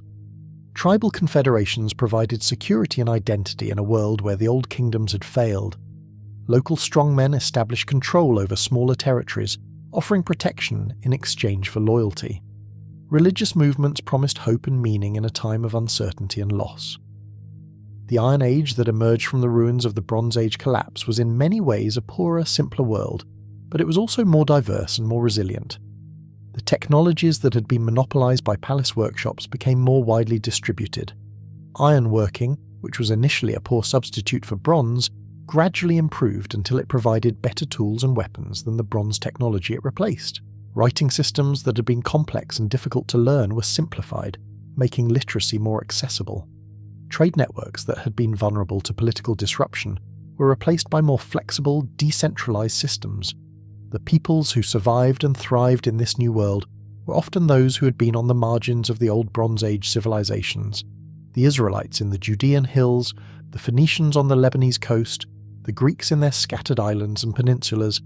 They took the best elements of the old civilizations, writing, law, urban life, monumental architecture, and adapted them to new circumstances, creating cultural syntheses that would prove more durable than the imperial systems they replaced.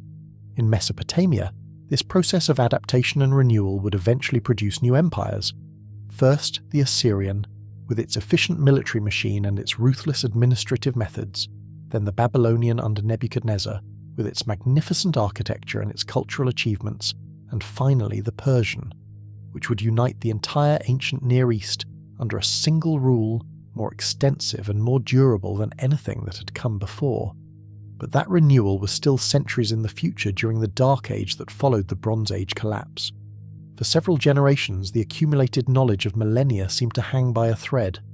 The great libraries were destroyed or abandoned, their contents scattered to the winds. The elaborate legal systems were simplified or forgotten.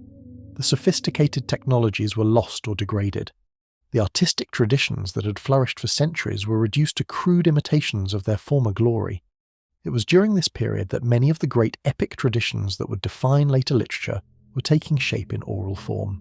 The stories of the Trojan War, the adventures of Odysseus, the struggles of the early Israelites, the legends of the ancient kings, all of these were being told and retold around campfires and in village gatherings, preserved in human memory even as the written traditions that had recorded earlier versions were lost. These oral traditions would eventually be written down when literacy recovered, creating the literary masterpieces that still speak to us today. The religious traditions of the region also underwent profound transformation during this period. The complex pantheons of the Bronze Age, with their elaborate mythologies and their expensive temple cults, were simplified and reformed. New forms of religious expression emerged that were better suited to the realities of the Iron Age world, more personal, more portable, more adaptable to changing circumstances. The monotheistic traditions that would eventually dominate the region, Judaism, Christianity, Islam, all trace their roots to this period of religious innovation and reform. As we sit in the quiet of the night, contemplating this great transformation, we can see in it both an ending and a beginning, both a tragedy and an opportunity. The collapse of the Bronze Age civilizations represented the loss of accumulated knowledge and cultural achievement on an unprecedented scale. Techniques that had taken centuries to develop were forgotten overnight. Art forms that had reached sublime heights of sophistication disappeared. Political systems that had brought stability and prosperity to millions of people simply ceased to function. Yet this same collapse also cleared the way for new forms of human organization and expression. The rigid hierarchies of the Bronze Age gave way to more flexible social structures.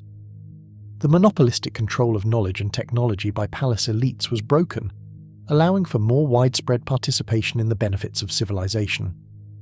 The regional diversity that had been suppressed by imperial uniformity was allowed to flourish again, producing a rich variety of cultural experiments and innovations. The survivors of the collapse were forced to be resourceful and creative in ways that their Bronze Age predecessors, cushioned by accumulated wealth and institutional stability, had not needed to be. They had to rebuild their world from the ground up, and in doing so, they often found better ways of organizing society, more efficient technologies, more meaningful forms of spiritual expression. The Iron Age that emerged from the ruins of the Bronze Age was in many ways a more humane and more democratic world, even if it was also poorer and more dangerous. The memory of the collapse itself became an important part of the cultural heritage of the peoples who lived through it. The stories they told of the end of the old world, the flood narratives, the tales of fallen cities, the legends of lost golden ages, served not only as entertainment, but as warnings about the fragility of civilization and the need for constant vigilance against the forces of chaos and destruction. These stories reminded people that even the mightiest empires could fall, that even the most sophisticated civilizations could vanish, that human beings must always be prepared to start over. As the night deepens around us and our journey through the ancient world nears its end, we can feel the weight of these lessons. The story of the first civilization is not just a tale of ancient peoples in distant lands. It is a meditation on the human condition itself, on our capacity for greatness and our vulnerability to catastrophe, on our ability to create beauty and meaning in an uncertain world, on our responsibility to preserve and transmit the best of what we have inherited from the past. The people of ancient Mesopotamia faced many of the same challenges that we face today: environmental degradation, resource depletion, social inequality, political fragmentation, cultural conflict. They found ways to address some of these challenges and failed to address others. Their successes and failures offer valuable lessons for our own efforts to build a sustainable and just civilization. Perhaps most importantly, their story reminds us that civilization itself is not a given, not a natural or inevitable development, but a human creation that must be constantly maintained and renewed. The institutions, technologies, and cultural practices that we take for granted are the products of countless generations of human effort and creativity. They can be lost as easily as they were created if we fail to understand their value and to work to preserve them. But the story also offers hope. Even in the darkest periods of collapse and chaos, human beings found ways to survive, to adapt, to begin again. The knowledge and wisdom that seemed lost was often preserved in hidden places, waiting for the right moment to re-emerge. The traditions that appeared to have vanished were often transformed and renewed in new contexts. The civilizations that fell made way for new civilizations that were often better adapted to their environments and more responsive to human needs. As we prepare to close this chapter of our journey and rest in the peace of the night, let us carry with us both the warnings and the promises of this ancient story. Let us remember the fragility of our own civilization and work to address the challenges that threaten it. But let us also remember the resilience of the human spirit and trust in our ability to overcome those challenges, to learn from the past, to build a better future. The stars wheel overhead, the same stars that shone down on the first cities of Sumer, on the empire of Sargon, on the golden age of Ur, on the laws of Hammurabi, on the collapse of the Bronze Age, on the dark age that followed. They have seen civilizations rise and fall, have witnessed the full sweep of human history, and they will continue to shine long after our own civilization has run its course. In their light, we can see our place in the great continuum of human experience, neither the first nor the last to face the challenges of building a meaningful life in an uncertain world. Let the fan turn softly in the corner of the room, its gentle hum joining the whisper of the wind through the ruins of ancient cities. Let your breathing slow to match the eternal rhythms of the earth, the rise and fall of civilizations, the endless cycle of growth and decay and renewal. Let the room grow quiet as the ancient world settles into memory, becoming part of the deep consciousness that connects us to all who have gone before. The river still flows between its banks, carrying the silt that builds the land, indifferent to the rise and fall of the cities on its shores. The soil still holds the seeds of future harvests, waiting for the right season to bring forth new life. The human heart still beats with the same hopes and dreams that animated our earliest ancestors, still yearns for meaning and connection and transcendence. Rest easy, knowing that the past rests peacefully, while tomorrow waits with its own steady rhythm. The first civilization has completed its journey from the marshes of Sumer to the darkness that followed the Bronze Age collapse. From the first tentative steps toward urban life to the great cycles of empire and renewal that would define the human story for millennia to come, its work is done, its lessons taught, its legacy secured in the deep structures of all that would follow. You are part of that continuing story, heir to its achievements, student of its wisdom, guardian of its memory. In your rest tonight, you carry forward the dreams of those ancient peoples, the hope for justice and beauty and meaning that drove them to build the first cities, to write the first laws, to tell the first stories that would help human beings understand their place in the cosmos. Their story has become your story, their journey your journey, their hope your inheritance. The night is deep, the air is still, and all is well. The great wheel of time turns slowly onward, carrying us all toward whatever dawn awaits, whatever new chapter in the human story is yet to be written.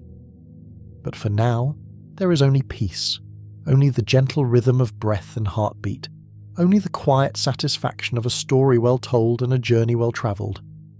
The first civilization sleeps beneath the accumulated dust of ages, but its spirit lives on in the endless human quest for something better, something more, something worthy of our deepest aspirations and our highest dreams. Sleep now and dream of rivers and cities, of kings and scribes, of farmers and merchants, of the eternal human story that began in the mud between the rivers and continues still in every act of creation, every gesture of love, every effort to build something beautiful and lasting in this brief and precious life we share. The ancient voices fade to whispers, the whispers fade to silence, and in that silence, all stories become one story, all journeys become one journey, all dreams become the single enduring dream of what it means to be human in this vast and mysterious universe. The stars continue their ancient dance, the earth continues its patient turning, and the river of time flows on, carrying us all toward the great mystery that awaits beyond the horizon of our understanding. But we do not go alone. We go in the company of all who have gone before, supported by their wisdom, inspired by their courage, comforted by the knowledge that we are part of something infinitely larger and more enduring than our individual lives. The first civilization is gone, but it is not forgotten. It lives on in us, in our laws and our letters, in our cities and our stories, in our endless human effort to create meaning and beauty and justice in this world. And in that effort, we honour the memory of those who first dared to dream of something better, who first imagined that human beings could live together in peace and prosperity, who first believed that civilization was possible. Their dream has become our reality, their hope our inheritance, their story our foundation. We are their children, the fruit of their labour, the fulfilment of their ancient promise. And as we rest in the peace of the night, we carry that promise forward, holding it safe until the dawn comes again and the work begins anew.